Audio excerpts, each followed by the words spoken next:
السلام عليكم ورحمة الله وبركاته. মাশাআল্লাহ, সবাই সুস্থ আছেন তো? ঠান্ডা অনেক বেশি, কষ্ট হচ্ছে বেশি? সাহস আছে ইনশাআল্লাহ? আরো কিছুক্ষণ বসার হিম্মত, সাহস, ইচ্ছা আপনাদের আছে? তাহলে তো ঠিক আছে, তাহলে কিছুক্ষণ চলবে। আর যদি বলেন যে না হুজুর আমরা উঠা বসা করব, তাহলে আমরা উঠে যাব ইনশাআল্লাহ। বসবেন আপনারা? জি ইনশাআল্লাহ। সুন্দরভাবে সুশৃঙ্খলভাবে বসেন। যারা পিছনে আছেন, বাইরে আছেন, আসুন আমরা অল্প সময় আল্লাহর জন্য, এই সময়টা কার জন্য? আল্লাহর জন্য। এই বাচ্চারা তোমরাও বসো, বসো। হ্যাঁ, এরপরে আমাদের ইনশাআল্লাহ আমরা আজকে মূলত কিছু কথা হবে, আল্লাহর কথা, কোরআনের কথা, হাদিসের কথা, মর্দে মুজাহিদ যারা তাদের জন্য, এবং বিশেষ করে আমাদের মাইয়িতদের জন্য, কবরবাসীদের জন্য আমরা সবাই মিলে একটু দোয়াও করতে চাই। কি বলেন? দোয়া করার দরকার আছে না নাই? মৃত মানুষ যারা, তাদের জন্য আমরা এখন জমিনের উপর আছি, এখন আমাদের দায়িত্ব হলো মাইয়িতদের জন্য দোয়া করা। যখন আমরা থাকবো মাটির নিচে, তখন আমাদের জন্য কিছু মানুষ যদি আমাদের জন্য দোয়া করি, এটা আমরা চাই কিনা? আমরা যখন কবরে থাকবো, আমাদের জন্য যেন একটু হাত তুলে দোয়া করে, চোখের পানি ছেড়ে বলে, এরকম কিছু মানুষ যেন তৈরি হয়, এটা আমরা আশা করি না? সেটা যদি আমাদের আশা থাকে, তাহলে আমাদেরও কর্তব্য হবে যারা এখন কবরে শুয়ে আছেন তাদের জন্য আল্লাহর কাছে বেশি বেশি করে দোয়া করা। অতএব এই মাহফিলের শেষ পর্যন্ত আমরা দোয়া পর্যন্ত যেন থাকতে পারি। আল্লাহ আমাদের সবাইকে কবুল করে বলি আমিন। আরো জোরে আমিন। আলহামদুলিল্লাহি ওয়া কাফা ওয়া সালামুন আলা ইবাদিহিল্লাযীনা ইসতাফা। أما بعد فأعوذ بالله من الشيطان الرجيم. بسم الله الرحمن الرحيم.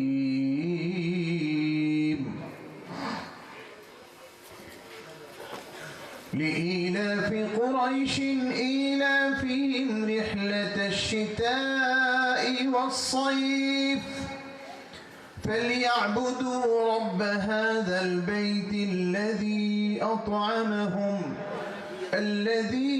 أطعمهم من جوع وآمنهم من خوف. وقال تعالى: يا أيها الناس اعبدوا ربكم الذي خلقكم والذين من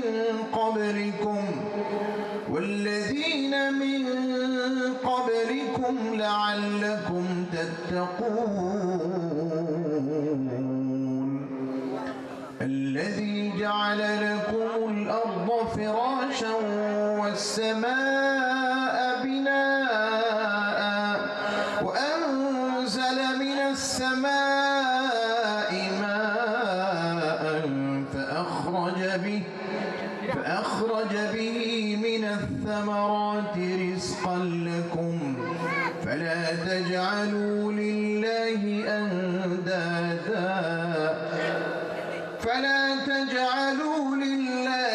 أندادا وأنتم تعلمون.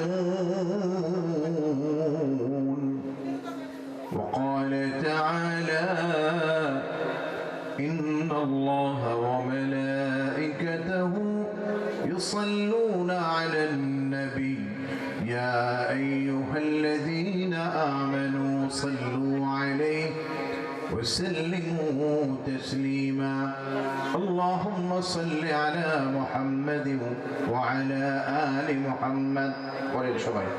اللهم صل على محمد وعلى آل محمد كما صليت على إبراهيم وعلى آل إبراهيم إنك حميد مجيد.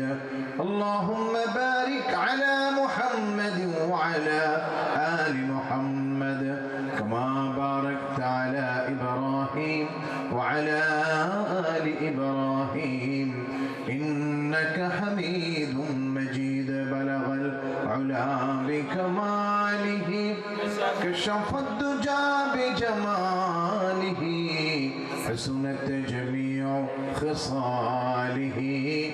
صلوا عليه وآله اے بعد سوال جا پیغام قرینے سے کہنا کہ رہوں کب تک یوں دور مدینے سے بلغ العلا بکمالہ کشف الدجا بجمالہ حسنت جميع خصاله صلوا عليه وآله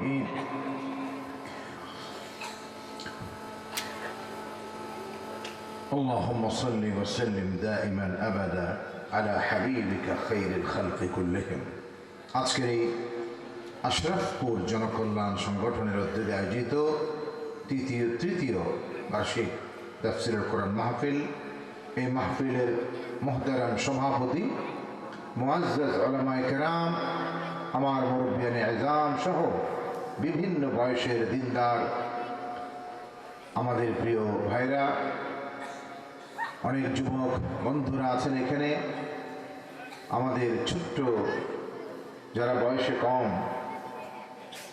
আমাদের অনেক ছোট্ট সন্তানেরা এখানে আছেন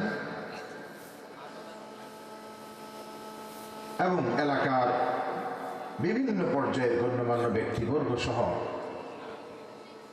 এই এলাকার সর্বস্তরের দিনদার আল্লাহ এবং রাসূলের আশিকিন মুহিব্বিন ভাইরা আমরা দীর্ঘ সময় ধরে আল্লাহর কথা কোরআনের কথা আমরা শুনছি এবং আমরা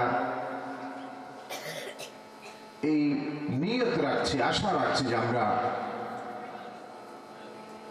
আল্লাহর কথা ইমানের কথা কোরআনের কথা শুনে শুনে আমাদের ইমানকে আরেকটু শক্তিশালী করব আমাদের ইমানকে আরেকটু শানিত করব এবং আল্লাহর প্রতি রাসূলের প্রতি কোরআনের প্রতি আমাদের মহব্বত ভালোবাসাটাকে আরেকটু আমরা বৃদ্ধি করব আরেকটু আমাদের মহব্বতটাকে মজবুত করব এবং সেই মহব্বতকে সামনে রেখে আমরা দুনিয়ার জীবনটা কাটিয়ে জান্নাত পর্যন্ত পৌঁছে যাব ইনশাআল্লাহ ভাইরা আমার এই মাঠে এর আগে একবার আমি উপস্থিত হয়েছি এই এলাকার একজন অত্যন্ত স্বনামধন্য ব্যক্তি এবং এই প্রতিষ্ঠানের যিনি প্রতিষ্ঠাতা ছিলেন আলহাজ রকিবউদ্দিন সাহেব তো তিনি আমাকে দাওয়াত করেছিলেন একদিন আমি সেই দিনটা ছিল এরকম জুমার দিন শুক্রবার জুমার নামাজ আমি বয়ান করছিলাম বাইতুল মুকাররমে জুমার পূর্ব যে খুতবার আগে যে বয়ানটা সেই বয়ান করছিলাম তখন অনেক দিন পর্যন্ত জুমার দায়িত্ব আমাদের উপর ছিল ইমাম হিসেবে দায়িত্ব পালনের পাশাপাশি জুমার দায়িত্ব পালন করতাম সেই হিসাবে খুতবা দিচ্ছি বা জুমার আগে বয়ান করছি সেই বয়ানে আল্লাহ রাসূলের শান সম্পর্কে কথা আসলো সেগুলি বলছিলাম যে আমার নবী এমন নবী তিনি শুধু সাধারণ কোনো নবী নন অন্যান্য পয়গম্বরের মতো নন তিনি ইমামুল আম্বিয়া সৈয়দুল আম্বিয়া তিনি রাহমাতুল লিল আলামিন তিনি নজির তিনি বশীর তার আওসাফ তার গুণ আল্লাহ পাক অসংখ্য আওসাফ কোরআনের ভিতরেও বলেছেন রাউফুর রহিম যেটা আল্লাহর গুণ সেই গুণটা নবীর ক্ষেত্রে আল্লাহ বলেছেন এবং আমাদের নবী সম্পর্কে আমি আলোচনা করছিলাম যে আমাদের নবী এমন নবী যে নবী পুরা কোরআনের 30 পারা কোরআন যদি আপনি একটা একটা করে আয়াত পড়ে যান দেখবেন কোথাও আল্লাহ তাআলা অন্যান্য নবীকে যেভাবে আল্লাহ ইয়া মূসা ইয়া ঈসা ইয়া ইয়াহইয়া এইভাবে ডাক দিয়েছেন ইয়া ইব্রাহিম ডাক দিয়েছেন ইয়া আদম ডাক দিয়েছেন হে আদম হে ইব্রাহিম হে মূসা বলে কিন্তু কোরআনের কোথাও একটি শব্দ আপনি পাবেন না ইয়া মুহাম্মদ এটা আল্লাহ বলেন নাই আল্লাহ যত জায়গায় বলেছেন মুহাম্মদুর রাসূলুল্লাহ সাল্লাল্লাহু আলাইহি ওয়াসাল্লামের প্রতি সর্বোচ্চ ভালোবাসা প্রকাশ করতে গিয়া আল্লাহ এইভাবে ডাকটা না দিয়া আল্লাহ কোথাও বলেছেন ইয়া আইয়ুহাল মুযাম্মিল কোথাও বলেছেন ইয়া আইয়ুহাল মুদ্দাসসির কোথাও বলেছেন ইয়া আইয়ুহান নাবিয়্যু ইয়া আইয়ুহার রাসূল এইভাবে ডাক দিয়েছেন কিন্তু সরাসরি নাম নিয়ে ডাক দেন না আল্লাহু আকবার আলাদা একটা শান বোঝানোর জন্য আল্লাহ পাক তার ডাকের স্টাইলটাকে তাকে কিভাবে আহ্বান করবেন সেটাও আল্লাহ এরকম পরিবর্তন করে দিয়েছে সুবহানাল্লাহ সে নবীর শান সম্পর্কে বলছিলাম রকিব সাহেব আরো অনেক কথা জুমার নামাজ শেষ করার পর উনি ফোন দিয়েছেন নাম্বার কোথা থেকে সংগ্রহ করে বলছে হুজুর আমি আপনার বয়ান শুনতেছিলাম টেলিভিশনে সরাসরি সম্প্রচার হতো। তখন আমি শুনতেছিলাম, এখন আমি একটু চাই আপনি একটু আমার বাড়িতে একটু ঘুরে যাবেন, আমি একটু, এটা আমার আশা, এবং কখন আসবেন কিভাবে আসবেন এটা আপনি বলেন, আমি একটু এটা চাচ্ছি, আপনার সাথে দেখাও হবে এবং একটু আমার বাড়িতে আসবেন। এটা ছিল তার আবদার। যাই হোক, সেটাকে কেন্দ্র করে আরেকবার এখানে আসলাম এবং এই সুন্দর এই দিনী প্রতিষ্ঠান এবং এলাকার এই যে সংগঠন আশরাফপুর জনকল্যাণ সংগঠন যুবকদের, তারা যে জনকল্যাণমূলক কাজ করছেন, তারা যে দিনকে সামনে রেখে কাজ করছেন, মানুষের কল্যাণে কাজ করছেন, এই তাদের সাথেও দেখা হবে, সাক্ষাৎ হবে। এই জন্য আজকে আর দ্বিতীয়বার আপনাদের এখানে আসা। আল্লাহ যেন আমাদের এই আশা এবং একসাথে হওয়া এই আমলকে আল্লাহ কবুল করে আমাদের নাজাতের জরিয়া বানায় দেন বলি আমিন। বন্ধুরা আমার, কোরআনের ছোট্ট একটি সূরা আমি তেলাওয়াত করেছি, সূরা কুরাইশ। সূরা কুরাইশ এটা সবাই আমরা পড়ি এবং জানি, সবারই মুখস্থ আছে। লিইলাফি কুরাইশ মুখস্থ আছে না আপনাদের? প্রায় সবারই জানা আছে। যাদের মুখস্থ নাই তারা ইমামের পেছনে তো নিয়মিতই শোনেন, প্রায় সময় মাগরিবে অন্যান্য ওয়াক্তের মধ্যে পড়া হয় লিইলাফি কুরাইশ। শোনেন নাই? জীবনে শত শত বার, হাজার হাজার বার আমরা শুনছি। কথা বলেন ঠিক কিনা? কিন্তু কোরআন এমন এক জিনিস, শুনলেও আল্লাহর কালামের শান হইল, আপনি যতই শোনেন না কেন এরকম মনে হবে না যে আর ভালো লাগে না। যতই শুনবেন, আবার শুনলে আবার ভালো লাগবে। সুবহানাল্লাহ বলেন। আবার শুনবেন তো আবার মজা লাগবে। সুবহানাল্লাহ। এটাই কোরআনের শান। লা ইয়াখলাতু আন কাসরাতির রাদ্দি ওয়া লা তানকাদি আজাইবু। হাদিসে আল্লাহ নবী বলেন, কোরআনের শান হলো কোরআন কোনো সময় পুরান হয়ে যায় না, পুরাতন হয় না, আর এটার সৌন্দর্য রহস্য কোনোদিন শেষ হয় না। যতই পড়বেন, ঘাটবেন, গবেষণা করবেন, নতুন নতুন রহস্য বের হয়ে আসবে। বলি আল্লাহু আকবার। এটাই হলো কোরআন। সূরাতুল কুরাইশ তেলাওয়াত করেছি আমি। এই সূরার মধ্যে আল্লাহ রাব্বুল আলামিন একটা শব্দ বলেছেন, শীতা। শীত পড়ছে, এই জন্য আমি একটু মনে করলাম যে শীত নিয়ে একটু বলি। লিইলাফি কুরাইশিন ইলাফিহিম রিহলাতাশ শিতাই ওয়াস সাইফ। শীতা আরবিতে আল্লাহ বলেছেন, আমরাও বাংলায় বলি শীত। শীতা মানে কি? শীত। বলেন, শীতা মানে কি? শীত। আর সাইফ মানে হলো গরম। একটা গরমকাল আর একটা শীতকাল, এই দুইটা সময়ের কথা। এই যে শীত আর গরম, এটা সৃষ্টি করেন কে? এটা কার ইচ্ছায় হয়? কার হুকুমে হয়? আল্লাহর হুকুমে। আর কোনো সন্দেহ নাই, আল্লাহর ইচ্ছায় হয়, আল্লাহর হুকুমে হয় শীত গরম। এখন এই যে মৌসুমগুলি, মৌসুমের পরিবর্তন এবং প্রকৃতির মধ্যে যে পরিবর্তন, এই পরিবর্তনটা করেন কে? আল্লাহ রাব্বুল আলামিন। আল্লাহ তাআলা শীত আর গরমের মৌসুমে কুরাইশ বংশের মানুষরা তারা একটা ব্যবসা বাণিজ্যের কাজ করত, কখনো শীত মৌসুমে, কখনো গরম মৌসুমে। সেই প্রসঙ্গটা বলে গিয়া তারপরে আরেকটি দাওয়াত আল্লাহর পক্ষ থেকে আল্লাহ দিয়েছেন, সেই প্রসঙ্গটাই আমি বলবো। প্রথমে বলছি যে শীত পৌষ মাসের মাঝামাঝি বোধহয় আমরা এখন আছি, 10-11 তারিখ হবে। এই যে পৌষের আজকের এই মাঝামাঝি পর্যায়ে আমরা প্রায়, এই প্রচণ্ড এখন ঠান্ডা পড়েছে, ভালোই ঠান্ডা।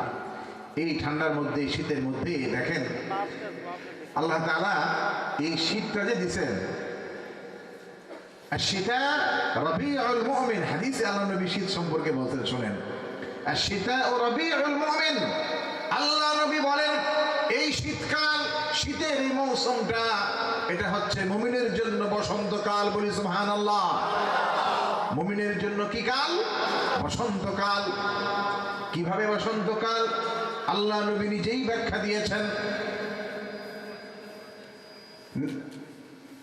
কাসরা নাহারুহু ফাসামাহু ওয়া তালা লাইলুহু ফাকামাহু। দিনটা ছোট হয়ে যায়, রাতটা লম্বা হয়ে যায়।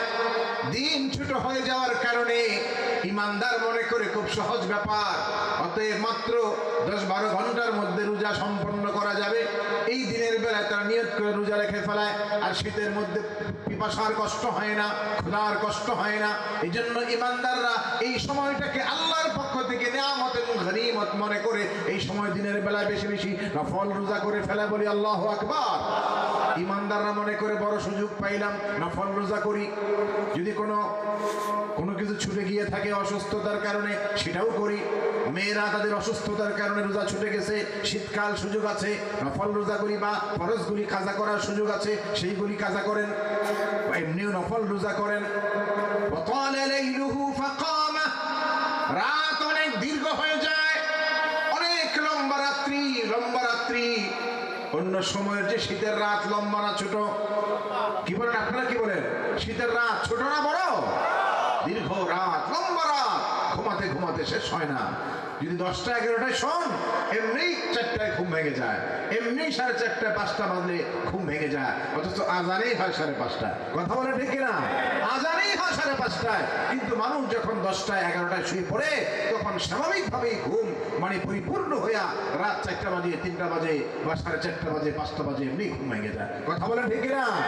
ইমানদার যদি হয় তাহলে তার ঘুম ভাঙে আরেকটা কারণ থাকে, তার মাথায় থাকে, যদি শেষ রাত্রে ঘুমটা ভাঙে আর যদি একটু কষ্ট করে ওযুটা করে অন্তত একটু জানামাজে বসে একটু 2 রাকাত 4 রাকাত একটু সিজদাটা করে আল্লাহর কাছে হাত তুলে একটু বলতে পারি, এটাই তো আমার জীবন ধন্য হওয়ার জন্য অনেক বড়, আমার জীবন সফল হওয়ার জন্য এটা একটা বড় মাধ্যম হয়ে যেতে পারে, সেই চিন্তায় সে ঘুমায় আর শেষ রাত্রে তার ঘুম ভেঙে যায়। বলি আল্লাহু আকবার। আল্লাহ নবী তার গোটা জীবনের পুরো সময়টাই এমন কোন রাত নাই, একদিন 2 দিনের ঘটনা হাদিসে আসছে, হঠাৎ অ্যাক্সিডেন্টলি ঘুমোতে গিয়ে ফজর পর্যন্ত শুয়েছিলেন, আরাম করেছিলেন, বিশ্রাম করেছিলেন, তাহাজ্জুদের সময় উঠতে পারেন নাই। খোঁজ নিলেন, দেখলেন যেখানে ঘুমাইছেন বিছানাটা একটু মোটা ধরনের ছিল। জিজ্ঞেস করলেন, বিছানা কে করছে? যিনি দায়িত্বশীল ছিলেন বিছানা করা, তিনি বলেন, ইয়া রাসূলুল্লাহ, বিছানা আমি করেছি। যে এটা মোটা কেন? যে আমি যে বিছানাটা আপনার, এটা তো এক পরত থাকে, এটা এক ধরনের থাকে, এটাকে আমি 2 পাট্টা করে ডাবল করে, এটাকে দ্বিগুণ করে 2 পাট্টা করে বিছানাটাকে দিছি, এই যে নরম হয়েছে। নবীজি বললেন, আজকে বিছানা বেশি নরম হওয়ার কারণে শেষ রাত্রের সময়টা পার হয়ে গেছে, ফজরের রক্ত হয়ে গেছে, আমি তাহাজ্জুদ পড়তে পারি নাই। কালকের থেকে এরকম 2 পাট্টা আর করবে না, 1 পাট্টাই থাকবে, বিছানা শক্ত থাকবে যাতে সময় মতো ঘুম ভেঙে যায়। আল্লাহু আকবার। কি বুঝলেন? কোথায় নবী, যার শান আল্লাহ বলেছেন, লিয়াগফিরা লাকাল্লাহু মা তাকদ্দামা মিন যামবিকা ওয়া মা তাআখার ওয়া ইউতিম্মু নি'মাতাহু আলাইক। যে নবী সম্পর্কে আল্লাহ বললেন, আপনার সামনের পিছনের সমস্ত গুনাহ আগেই মাফ, আগেই ক্ষমা, আগে থেকেই তিনি মাসুম হয়েই দুনিয়াতে আসছেন, বেগুনাহ হিসাবেই দুনিয়াতে আসছেন। সেই নবী এক রাত্রে বিছানা আরাম হওয়ার কারণে ঘুম বেশি হয়ে গেছে, পছন্দ করেন নাই, বললেন কালকের থেকে শক্তটাই থাকবে, এটা আর 2 পাট্টা করবে না। বন্ধুরা আমার, আল্লাহ নবী বললেন, মুমিনের জন্য শীতের মৌসুমটা বসন্ত, রাত যখন দীর্ঘ হয়, ফাকামাহু, রাতের শেষ ভাগে দাঁড়ায় যায় নামাজে।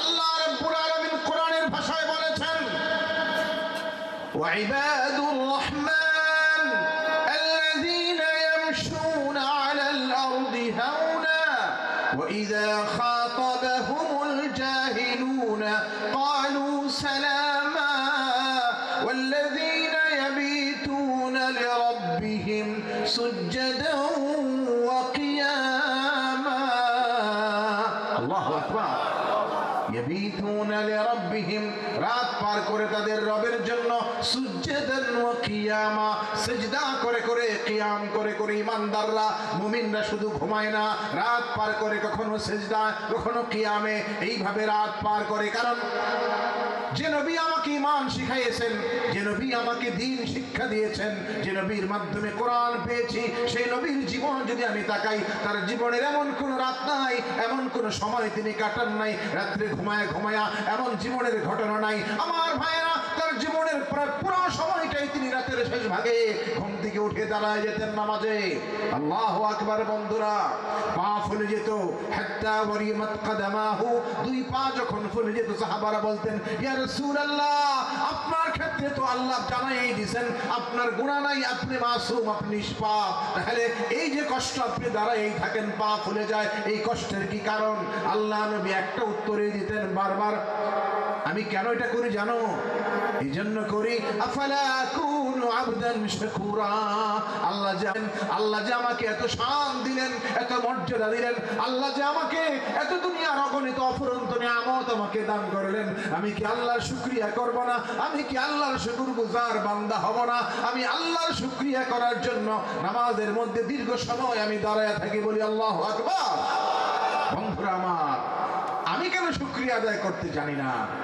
জীবনে কি হিসাব মিলিয়ে দেখেছি কোনোদিন কত নিয়ামত এই জীবনে আল্লাহ আমাকে দিয়েছেন, আর কত নিয়ামত ভোগ করেছি এই জীবনে? সেই নিয়ামত কি আমি কোনোদিন গুণে আমি হিসাব করে দেখেছি? আর যদি হিসাব করতেও থাকি, আমার পক্ষে আপনার পক্ষে আল্লাহর নিয়ামত গুণে গুণে হিসাব করে কোনোদিন সেটা সংখ্যা নির্ধারণ করা, হিসাব করে শেষ করা কোনোদিন কি সম্ভব? সম্ভব নয়। আল্লাহ সেটাও বলছেন, ওয়া ইন তাউদ্দু নি'মাতাল্লাহি লা তুহসুহা। আল্লাহর নিয়ামত যদি তুমি গণতে থাকো, একটা একটা করে নিয়ামত গণতে থাকো, তুমি যা খাও, যা পরিধান করো, যা ব্যবহার করো, যা কিছু তুমি ভোগ করো, যা কিছু তুমি ব্যবহার করো, ইন্তজাম করো, তোমার জন্য যা কিছু আমি পাঠাইছি, আলো বাতাস থেকে শুরু করে, খাওয়া খাদ্য থেকে শুরু করে, ফলমূল থেকে শুরু করে, পোশাক আশাক থেকে শুরু করে, যা কিছু তুমি ব্যবহার করো, একটা একটা করে যদি গণতে থাকো, হিসাব করতে থাকো, তোমার জিন্দেগি শেষ হয়ে যাবে, আমার নিয়ামত গণনা করে শেষ করতে পারবে না। আল্লাহু আকবার। ওই মানুষ তাহলে ঘুমাও কিভাবে? শীতের রাত আল্লাহ দিয়েছেন আমাদেরকে, এত বড় দীর্ঘ রাত। আজকে আমরা মাহফিল শুনতে আসছি আলহামদুলিল্লাহ, কিন্তু সব দিন তো আর মাহফিল থাকে না। স্বাভাবিক জীবনে আমরা বেশি হলে 10টা, বেশি হলে 11টা হতে পারে, এরপরে হওয়া উচিত না। যদি কোনো দিনই কাজ না থাকে, যদি কোনো দিনই গুরুত্বপূর্ণ কাজ না থাকে। কিন্তু আফসোসের কথা হলো বাংলাদেশের পরিবেশটা দিন দিন এমন হয়ে যাচ্ছে, মনে হয় যেন শহরে বন্দরে বিশেষ করে রাত 10টা 11টা 12টা বাজলে মনে হয় সন্ধ্যা হয়েছে। এখন কথা বলে ঠিক না? মনে হয় সন্ধ্যা হয়েছে, আর সব মানুষ বাড়ি ঘরে মনে হয় যেন এগুলি রান্না বান্না সব ভুলেই গেছে। সবাই মিলে রেস্টুরেন্টে গিয়ে পোড়া মুরগি আর কি কয় এই বড় বড় ফ্রাই, চিকেন ফ্রাই, আর এরকম আপনার নানা রকমের এইগুলি ফ্রাইড রাইস, চিকেন ফ্রাই, আরো দামি দামি অনেক কিছু কি আছে, পিয়াজু কি, এরপরে হলো পিৎজা, আরো দামি দামি অনেক কিছু। এইগুলি খাওয়ার জন্য রেস্টুরেন্ট গুলাতে এমন ভিড়, মনে হয় যেন বাড়ি ঘরে রান্না বান্না আমাদের মা বোনরা ভুলেই গেছে। কথা বলেন ঠিক না? ইউরোপিয়ান কালচার, তারা মনে করে যে এইভাবে বাইরে ঘুরে ফেরা করা এটাই বোধহয় আমাদের শান। এটা আমাদের শান নয়। মুহাম্মদুর রাসূলুল্লাহ সাল্লাল্লাহু আলাইহি সাল্লাম আমাদেরকে শিখাইছেন, রাত যখন হয় ঈশার নামাজ আদায় করা হয়, ঈশার নামাজের পরে বিছানা যাও, আরাম করো, ঘুমিয়ে যাও, বিশ্রাম করো, এই নিয়তে বিশ্রাম করো যাতে সময় মতো শেষ রাত্রে ঘুম ভেঙে যায়। তখন উঠে আল্লাহকে ডাকতে থাকো, আল্লাহর জিকিরে মশগুল হও। সেই সময়টা এমন সময় যখন দিলটা মনটা আরাম থাকে, আল্লাহর দিকে বেশি বেশি মন সেদিকে ঝুঁকে, এবং তখন তেলাওয়াত করলে, কোরআন পড়লে, সেই কোরআনের তেলাওয়াতের আসর দিলের মধ্যে হয়, এবং সেই আসরে একটা মানুষের মধ্যে পরিবর্তন আসে, আল্লাহর দিকে, দ্বীনের দিকে, ঈমানের দিকে ঝুঁকতে পারে। এই জন্য শেষ রাত্রে উঠে নামাজ পড়ার নির্দেশ আমাদের জন্য, প্রত্যেকের জন্য, প্রত্যেকটা মুমিনের জন্য, পুরুষের জন্য, নারীর জন্য। আল্লাহ বলছেন মুমিনদের বৈশিষ্ট্য হলো يبيتون لربهم سجدا وقياما।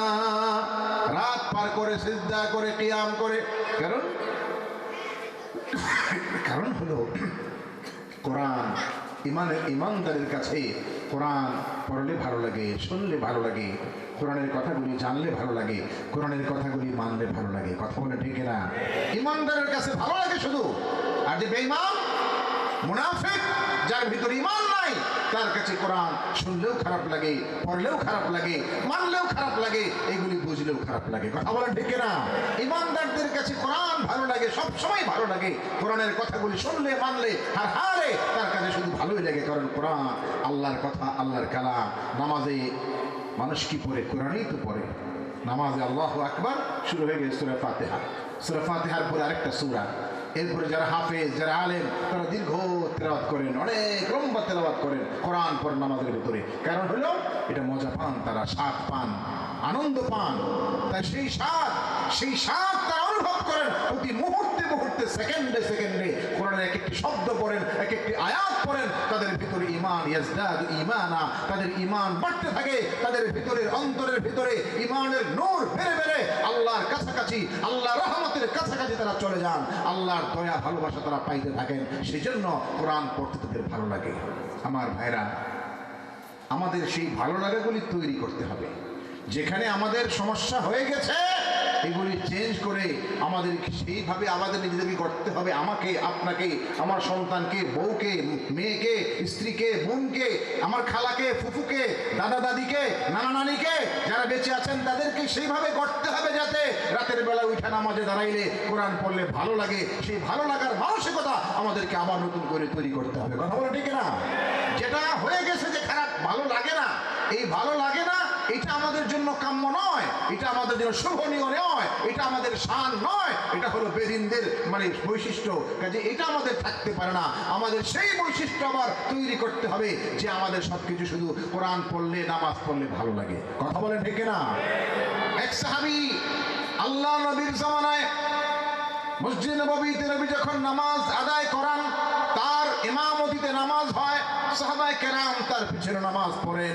প্রথমে মসজিদে কুবা পল্লী থেকে মসজিদে নববীতে আসলেন। বর্তমান নববী যেখানে আছে এই এলাকায় আসার পরে নববী তৈরি করলেন, মসজিদে নববী তৈরি করলেন তার নিজ হাতে সাহাবায়ে কেরামকে নিয়ে। তখন নামাজ শুরু হলো মসজিদে নববীতে। সাহাবায়ে কেরাম নামাজের পরে, ফজরের পরে, বিভিন্ন ওয়াক্তের পরে বসতেন, আল্লাহ রাসূলের সামনে বসতেন, বিভিন্ন দ্বীনি বিষয় তারা জিজ্ঞাসা করতেন, জানতে চাইতেন। কখনো কখনো আল্লাহ নবী নিজের থেকেই সাহাবায়ে কেরামকে সামনে নিয়ে বিভিন্ন দ্বীনি বিষয়ে আলোচনা করতেন, মাসআলা বর্ণনা করতেন, কোরআনের কোনো আয়াত নাজিল হয়ে সেগুলি শোনাইতেন। এইভাবে চলতো মজমা, তালিম চলতেই থাকতো, হালকা চলতেই থাকতো। কোন একদিন এমন হলো, কুবা সেই মসজিদ যেখানে আল্লাহ নবী প্রথম হিজরতের পথে কুবা পল্লীতে কয়েকদিন অবস্থান করেছিলেন, সেই সময় যে মসজিদ বানাইছেন নবীজি, তার নেতৃত্বে, তার তত্ত্বাবধানে তিনি নিজে সেই মসজিদে কুবা তৈরি করেছিলেন। কুবা মসজিদে এখনো কেউ যদি 2 রাকাত নামাজ পড়ে, আল্লাহ তাকে একটা কবুল হজ আর কবুল উমরার সওয়াব দেয়া দেন। বলে সুবহানাল্লাহ। আমার ভাইরা, সেই কুবা মসজিদে আল্লাহ নবী এক সাহাবী নামাজ পড়ান ইমাম হিসাবে, নামাজ পড়ান, নামাজের ভিতরে তেলাওয়াত করেন। যখন কোরআন শরীফ তেলাওয়াত করে করে সূরা ফাতিহার পরে অন্য সূরা তেলাওয়াত করে করে যখন শেষ করবেন, শেষ করার আগে সূরাতুল ইখলাস, কুল হুয়াল্লাহু আহাদ, এই সূরাটা তিনি বারবার পড়েন। যখনই নামাজ পড়েন, ফরজ নামাজের সময় তেলাওয়াত করেন, দীর্ঘ কেরাতের পরে যখন কেরাত শেষ করবেন, রুকুতে যাওয়ার আগে সূরা ইখলাস পড়েন শেষের দিকে। যারা পেছনে মুক্তাদি মুসল্লি যারা, তারা একদিন বলেন, হুজুর আপনি তো কোরআনের এক বিশাল 114 খানা সূরা আছে, এতগুলি সূরা থাকতে, এত বিশাল কোরআনের অংশ 30 পারা এই কোরআন থাকতে আপনি কেন বারবার সূরা ইখলাস তেলাওয়াত করেন? এটা বাদ দেন, আপনি শুধু সূরা ফাতিহা অন্য অংশ যা তেলাওয়াত করেন, কিন্তু প্রত্যেক রাকাতেই বা প্রত্যেক নামাজের, ফরজ নামাজের মধ্যে কিরাত পড়ার সময় আপনি সূরা মিলায়া পড়েন, সূরা ইখলাস পড়েন, এটা আমাদের পছন্দ না।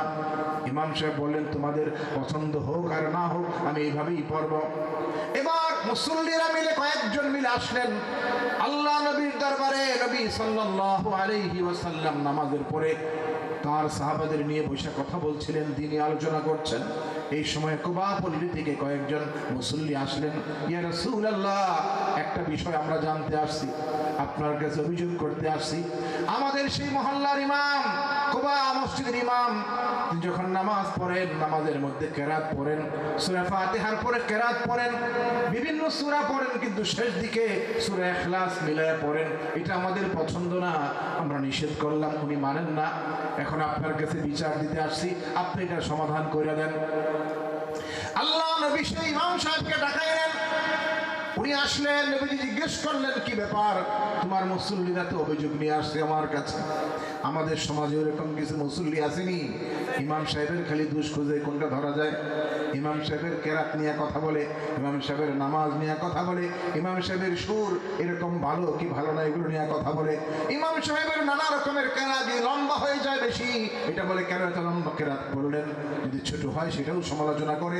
অর্থাৎ সারাক্ষণ শুধু ইমামের ভুল ধরার জন্য ধান্দা ধান্দায় পড়ে থাকে। এরকম কিছু পাগল মানুষ সমাজে আছে না নাই? আছে। 1 মিনিট দেরি যদি হয়ে যায় কোনো কারণে, ঘড়ির কাঁটা 1:01 নামাজ শুরু হবে, অথবা 5:15 আসরের নামাজ শুরু হবে। এখন তো 4:15 হয়, 4:15 আসরের নামাজ শুরু হবে। এখন 4:15 হয়ে 16 মিনিট হয়ে গেছে। ওই বেটারা বড় বড় চোখ করে খালি তাকায় রয়েছে। 1:15, 1:16 কেন হলো? এটা তার অস্থিরতা, তার মধ্যে পেরেশানি। 16 হয়ে গেল। কোনো কারণে যদি 16 পার হয়ে 17 হয়ে যায়, তার মানে মনে হয় যেন সে চিৎকার দিয়ে মসজিদটা ফাটাই ফেলবে, যে কি যেন তার সর্বনাশ হয়ে যেতেছে, যে এত বড় সর্বনাশ কেন ইমাম সাহেব করতেছে, আমার তো সব ধ্বংস হয়ে গেল। আরে ইমাম সাহেব দাঁড়ানোর কথা 4:15, এখন 16 হয়ে 17 হয়ে গেছে, দুনিয়াটা ধ্বংস হয়ে গেল। বলি নাউজুবিল্লাহ। এমন কিছু পাগল মার্কা মানুষও সমাজে আছে না নাই? আছে। দেখবেন অস্থির হয়ে গেলে এরকম করে, একবার এদিকে তাকায়, একবার ওদিকে তাকায়, একবার সামনে, একবার পেছনে, ওরে দেখে অন্যরাও তাকায়। এরকম মিলে একটা গ্রুপ এরকম তাকাতাকি করতে থাকে। এরকম আছে না নাই? শহরে বন্দরে বেশি আছে, গ্রামে হয়তো কম, কিন্তু শহরে বন্দরে আরো বেশি পরিমাণে আছে, এরকম তাকাতাকি করতে থাকে। দেখেন, বলা হয়েছে হাদিসে, কোন মানুষ যখন নামাজ পড়তে আসছে আল্লাহর ঘরে, ইমামের সাথে নামাজ আদায় করবে, এই মানুষটা যখন থেকে মসজিদে ঢুকলো, নামাজ শুরু হওয়ার আগ পর্যন্ত যতক্ষণ সে বসে আছে, তাসবিহ তাহলিল করুক বা নাই করুক, শুধু মসজিদে চুপচাপ বসে আছে, ওই লোকটার আমল নামায় ফেরেশতারা কবুল নামাজের সওয়াব লিখতে থাকবে।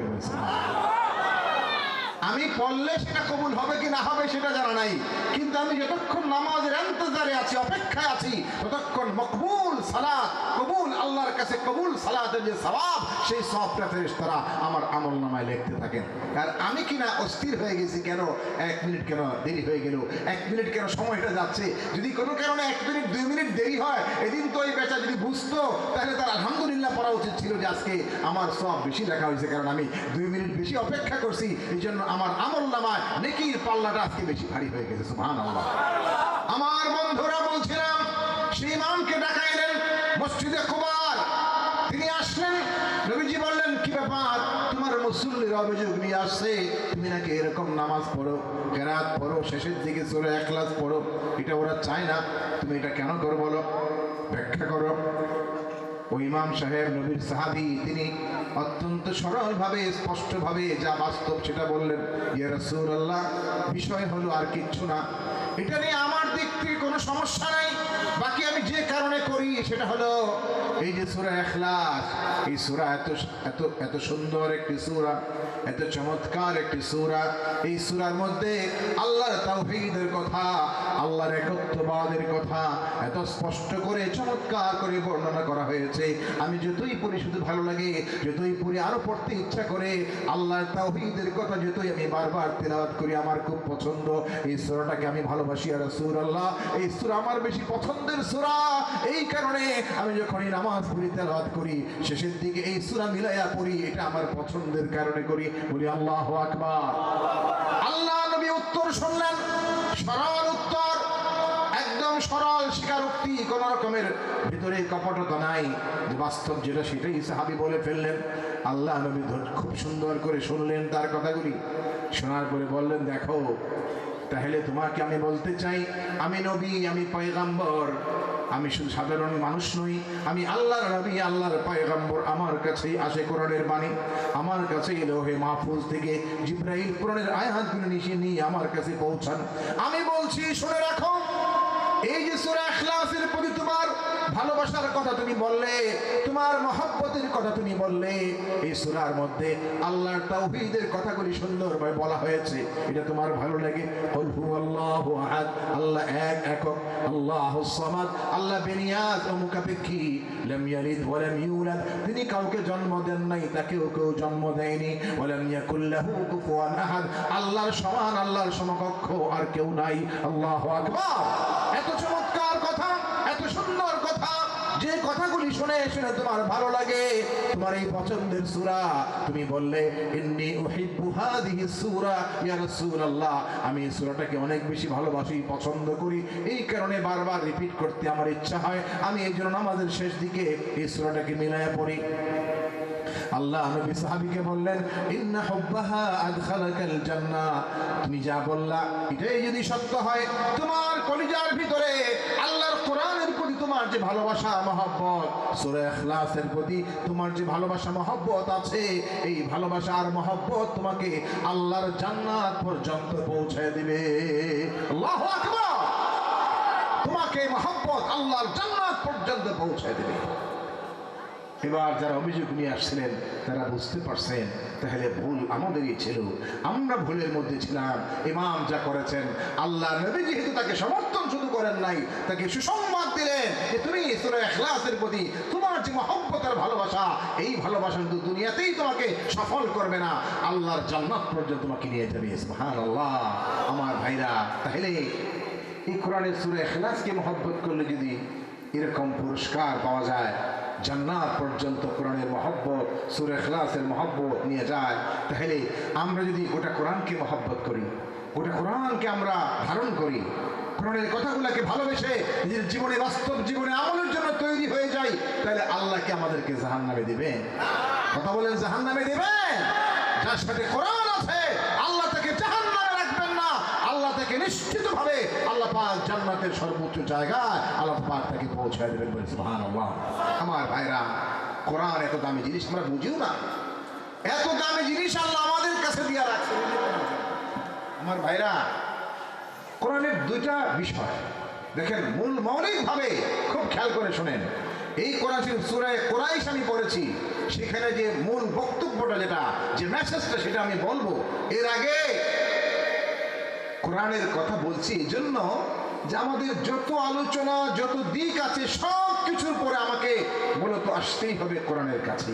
কোরআন আমাদের সব কিছু, কোরআন আমাদের জীবন, আমাদের যা কিছু, আমাদের সফলতা, আমাদের উন্নতি, আমাদের সমৃদ্ধি, আমাদের সুখ শান্তি, আমাদের ভালো থাকা, আমাদের সুস্থ থাকা, পৃথিবীর জীবনে সফল হওয়া, আখিরাতের জীবনে সফল হওয়া, সবকিছু নির্ভর করে কোরআনের উপর। কথা বলে ঠিক না? কোরআনকে যে যত বেশি আঁকড়ে ধরতে পেরেছে, সে ততটা সফল হবে পৃথিবীতে এবং আখিরাতের জীবনে। কোরআনের চারটা হক আছে। প্রথম হক হইল, বুজুর্গানে দ্বীন উলামায়ে কেরাম লিখেছেন, কোরআনের চারটা হক। প্রথম হক হইল আল্লাহর কোরআনকে সুন্দরভাবে পড়তে শেখা, ভালোভাবে উত্তমভাবে তেলাওয়াতটা শেখা। এটা হলো প্রথম হক, তেলাওয়াতটা শেখা। কথা বলেন ঠিক না? এই যে মাদ্রাসা এখানে কায়েম করে গেছেন রাকিব সাহেব, এখানে বাচ্চাদেরকে আমরা তালিম দেই, এরা বিভিন্ন কারিগরি শিক্ষাও আছে বোধহয় এখানে।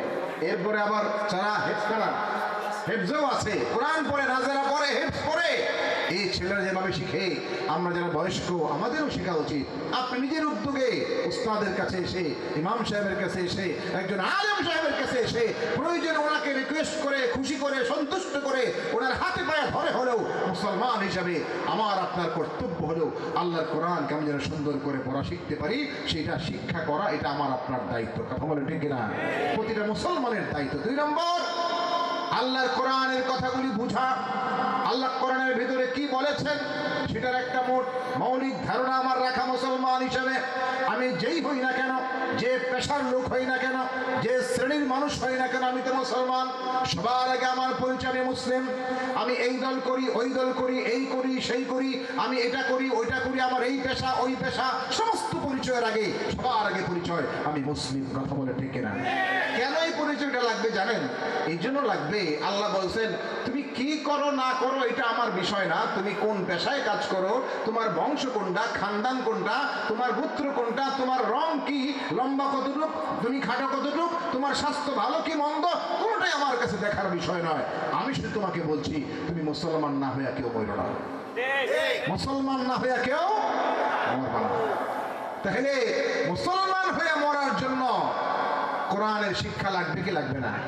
কোরআন ছাড়া মুসলমান থাকা যায় না, কোরআনের শিক্ষা ছাড়া মুসলমান কেউ থাকতে পারে না, আর মুসলমান হয়ে মরতেও পারে না। আল্লাহ বলছেন, ওয়ালা তামুতুন্না ইল্লা ওয়া আনতুম মুসলিমুন। আল্লাহরে ভয় করো যেভাবে ভয় করা উচিত, এবং কেউ তোমরা মরো না মুসলমান না হইয়া। যতক্ষণ তুই মুসলমান না হইতে পারছো, মরো না। তাহলে আমার পরিচয়, আপনার পরিচয়, আমাকে মুসলমান হওয়া লাগবে, এটা আমার সবচেয়ে বড় পরিচয়। কোরআনের 2 নম্বর হক বলছিলাম, আল্লাহর কোরআনকে বুঝা। কারণ আমি মুসলমান, আমি কি, আমার পরিচয় আমি মুসলমান, এটা আমার সবচেয়ে বড় পরিচয়। সমস্ত পরিচয়কে ছাপায়া এটা হলো আমার প্রথম পরিচয়, প্রধান পরিচয়, একমাত্র পরিচয়। আমি মুসলমান, আমি মুসলমানের সন্তান। কারণ আমি বিশ্বাস করি এই জীবনটা আমার আল্লাহ দিয়েছেন, আবার আমাকে এই জীবনের সমাপ্তির পরে আমার আল্লাহর কাছে আবার ফিরে আমার যাওয়াই লাগবে। এটা আমরা বিশ্বাস করি। কথা বলে ঠিক না? কেউ যদি পৃথিবীর সবচেয়ে বড় কোটিপতি হয়, পৃথিবীর সবচেয়ে বড় ক্ষমতাধর কোনো ব্যক্তি হয়, আমেরিকার মতো দেশের রাজা হয়ে যায় কেউ, তাহলে ওই ব্যক্তিকে বলতে পারবে যে আমি যেহেতু আমেরিকার প্রেসিডেন্ট, অতএব আমি আর এটা বুঝি না, আমাকে যদি বলে কেউ আমি মরবো, এটা মানি না, আমার মরা লাগবে না, এটা যদি বলে তাহলে কি বাঁচতে পারবে? বাঁচতে পারবে? এখন যেটা আছে ট্রাম্প নাকি, এর আগে যারা ছিল একটাও কি আছে? সব শেষ, মরে টরে সব মিশে গেছে, পৃথিবীর কেউ নাই। বর্তমান আমেরিকা কেন, এর চেয়েও যখন রোম পারস্যের সম্রাটরা যারা ছিল কেউ তো নাই, এখনো নাই, আগেও যারা ছিল এরা সব শেষ হয়ে গেছে এবং কেউ থাকবে না। এটাই যেহেতু ফাইনাল কথা, কবি বলেছেন, তুমি কি চিন্তা করে দেখছো কখনো कैसे कैसे ताजेदारों बादशाह चल बसे, वो खजीना वाला खाना शान शौकत क्या हुई, मौत जिस दिन आ गई मुर्दा की हालत क्या हुई, रूह तन से उड़ गई दुनिया की दौलत क्या हुई। রুহটা যখন বের হয়ে যাবে, দুনিয়ার এই দৌলত সম্পদ কি কাজে আসবে? দালান কোঠা কি কাজে আসবে? তোমার বিশাল সম্পত্তি কোনোটাই কোনো কাজে আসবে না। হ্যাঁ, কাজে আসবে যতটুকু ভালো কিছু করে গেছো মানুষের জন্য, দ্বীনের জন্য, ইমানের জন্য, ইসলামের জন্য, কোরআনের খেদমত যা কিছু করে গেছো, এটা শুধু কাজেই আসবে না, এটা অফুরন্ত এই নিয়ামত। কবরে শুয়ে শুয়া এই যে বাচ্চারা হেফজখানায় পড়ে যত শত শতবার কোরআনের আয়াতগুলি তেলাওয়াত করছি, যত শত শতবার কোরআন খতম হচ্ছে, যত হাফেজ তৈরি হচ্ছে, যতবার কোরআনের হরফগুলি শব্দগুলো উচ্চারিত হচ্ছে, এর নেকিগুলা ভাগ হইয়া যে ব্যক্তি পড়তেছে তার আমল নামায়ও যাবে। যারা এই প্রতিষ্ঠান গড়ে গেছেন তাদের আমল নামায় এর সওয়াবের একটা অংশ অটোমেটিক চলতে থাকবে। সাদকায়ে জারিয়া বলি আল্লাহু আকবার। এই কাজগুলো আমাদের করতে হবে। বলছিলাম কোরআনের 2 নম্বর হক, এটা বুঝতে হবে কোরআনের কথাগুলি। 3 নম্বর হক হলো শুধু নিজে নিজেই বুঝলে হবে না, কোরআনের কথাগুলি যা কিছু আল্লাহ বলেছেন কোরআনের ভেতরে, সেই কথাগুলি আমার বোঝার পরে আমার চারপাশের মানুষের কাছে পৌঁছে দিতে হবে, মানুষকে দাওয়াত দিতে হবে, কোরআনের দাওয়াত, এটা আমার দায়িত্ব। 3 নম্বর। 4th নম্বর দায়িত্ব হলো আমি বুঝলাম, আমল করলাম, এবং আমি দায়িত্ব পালন করার পরে, আমল করার পরে 3 নম্বর কাজ হলো আমল করা। 4th নম্বর কাজ হলো কোরআনের দাওয়াত মানুষের কাছে পৌঁছে দেওয়া। আবার বলছি, প্রথম কাজ হলো আল্লাহর কোরআনকে সুন্দরভাবে পড়া, 2 নম্বর দায়িত্ব হলো বুঝা, 3 নম্বর কাজ হলো কোরআনের কথাগুলোকে যা আমি বুঝলাম সেটা আমার জীবনে, বাস্তব জীবনে আমল করা। 4th নম্বর দায়িত্ব হলো এই যা আমি বুঝি এবং আমল করি এই কথাগুলি দুনিয়ার মানুষের কাছে পৌঁছে দেওয়া, পৃথিবীর মানুষের কাছে। কারণ হুদাল লিন্নাস বলা হয়েছে, কোরআন গোটা পৃথিবীর মানুষের জন্য হেদায়েত, মানুষের কাছে কোরআনের দাওয়াত পৌঁছে দেওয়া, এটা আমাদের কাজ। এই 4টা কাজ যারা করবে তারা সফল হবে পৃথিবীর জীবনে, তারা কামিয়াব হবে আখিরাতের জীবনে। বন্ধুরা আমার, বলছিলাম আল্লাহ রাব্বুল আলামিন এই কোরআনে কারীমকে আমাদের নাজাতের জন্য, মুক্তির জন্য, সফলতার জন্য, এই পৃথিবীতে সবাই চায় শান্তি। কেউ বলে না আমি অশান্তি চাই, কেউ বলে না আমি পেরেশানি চাই, কেউ বলে না আমি ব্যর্থ হতে চাই, সবাই বলে আমি সফল হতে চাই, সবাই বলে আমি সুখ চাই, আমি শান্তি চাই, আমি সমৃদ্ধি চাই, আমার জীবনের লক্ষ্য টার্গেট আছে, সেই লক্ষ্যে আমি পৌঁছাতে চাই, প্রত্যেকটা মানুষ বলে। কিন্তু আল্লাহ বলেন, যদি লক্ষ্যে পৌঁছাতে চাও তাহলে একটাই পথ, একটাই উপায়, এই ছাড়া তুমি লক্ষ্যে কোনোদিন পৌঁছাতে পারবে না। সূরা কুরাইশ আমি তেলাওয়াত করেছি, আল্লাহ বলেছেন শীতার কথা এবং সাইফের কথা। শীতকালে গরমকালে কুরাইশরা সফর করত, কখনো তারা ইয়ামানে যেত, শীতকালে গরমকালে সিরিয়ায় সফরে যেত, এই জন্য যাইতো। ওই সময় যখন মক্কায় শীত থাকতো, ইয়ামানে একটু স্বাভাবিক আবহাওয়া থাকতো, মক্কায় যখন গরম পড়তো, সিরিয়ায় একটু হালকা ঠান্ডা থাকতো, যে কারণে এই সময় তারা ব্যবসায়িক কাজ নিয়ে সেখানে যাইতো। ব্যবসা করতে গিয়ে সেখানে অনেক লাভবান হতো, অনেক প্রফিট হতো তাদের, অনেক লাভ করে অনেক বেশি ধন সম্পদ কামাই করে আবার তারা ফিরে আসতো মক্কায়। কুরাইশ বংশের লোকেরা সেই মানুষদেরকে সবাই শুধু শ্রদ্ধা করত, ভক্তি করত, ভালোবাসত। কেন ভক্তি করত জানেন? এই জন্য ভক্তি করত তারা কুরাইশ মক্কার সবচেয়ে সম্ভ্রান্ত বংশ কুরাইশ, যে কুরাইশ বংশ থেকে আল্লাহ নবীকে আল্লাহ পাক এই দুনিয়াতে পাঠিয়েছেন।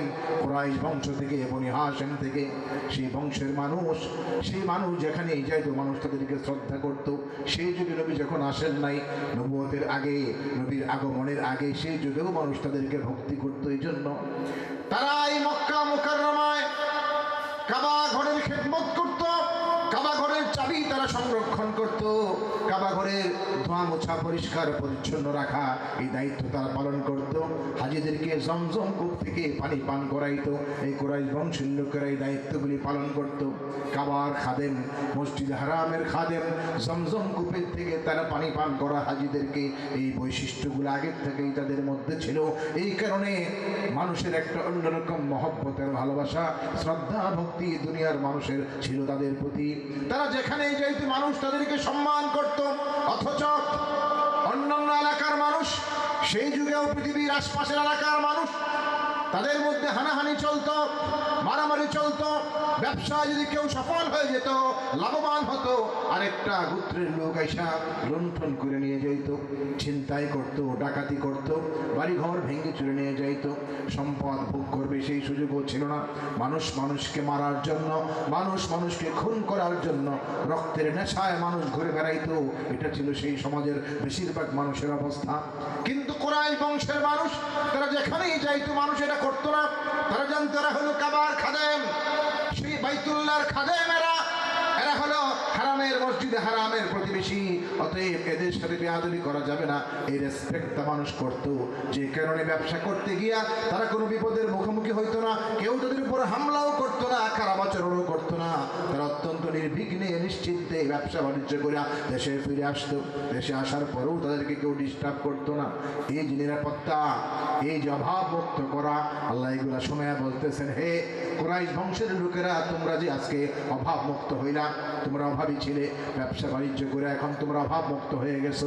তোমাদের মধ্যে ভয় ভীতি ছিল, এখন ভয় ভীতি মুক্ত হয়ে গেছো। কারণ হলো তোমাদেরকে কেউ মারবে, কাটবে, তোমাদের উপর আক্রমণ করবে, তোমাদের উপর জুলুম করবে, এরকম কোনো আশঙ্কা নাই। সবাই তোমাদেরকে সম্মান করে, কারণ তোমরা বাইতুল্লাহর খাদেম। এই যে মর্যাদা তোমরা পাইলা, এই সম্মান মর্যাদার কারণে মানুষের ভক্তি ভালোবাসা পাইলা, নিরাপত্তা পাইলা, আর্থিক সুবিধা পাইলা, আর্থিক নিরাপত্তা, জানের নিরাপত্তা, মালের নিরাপত্তা তোমরা পাই গেলা।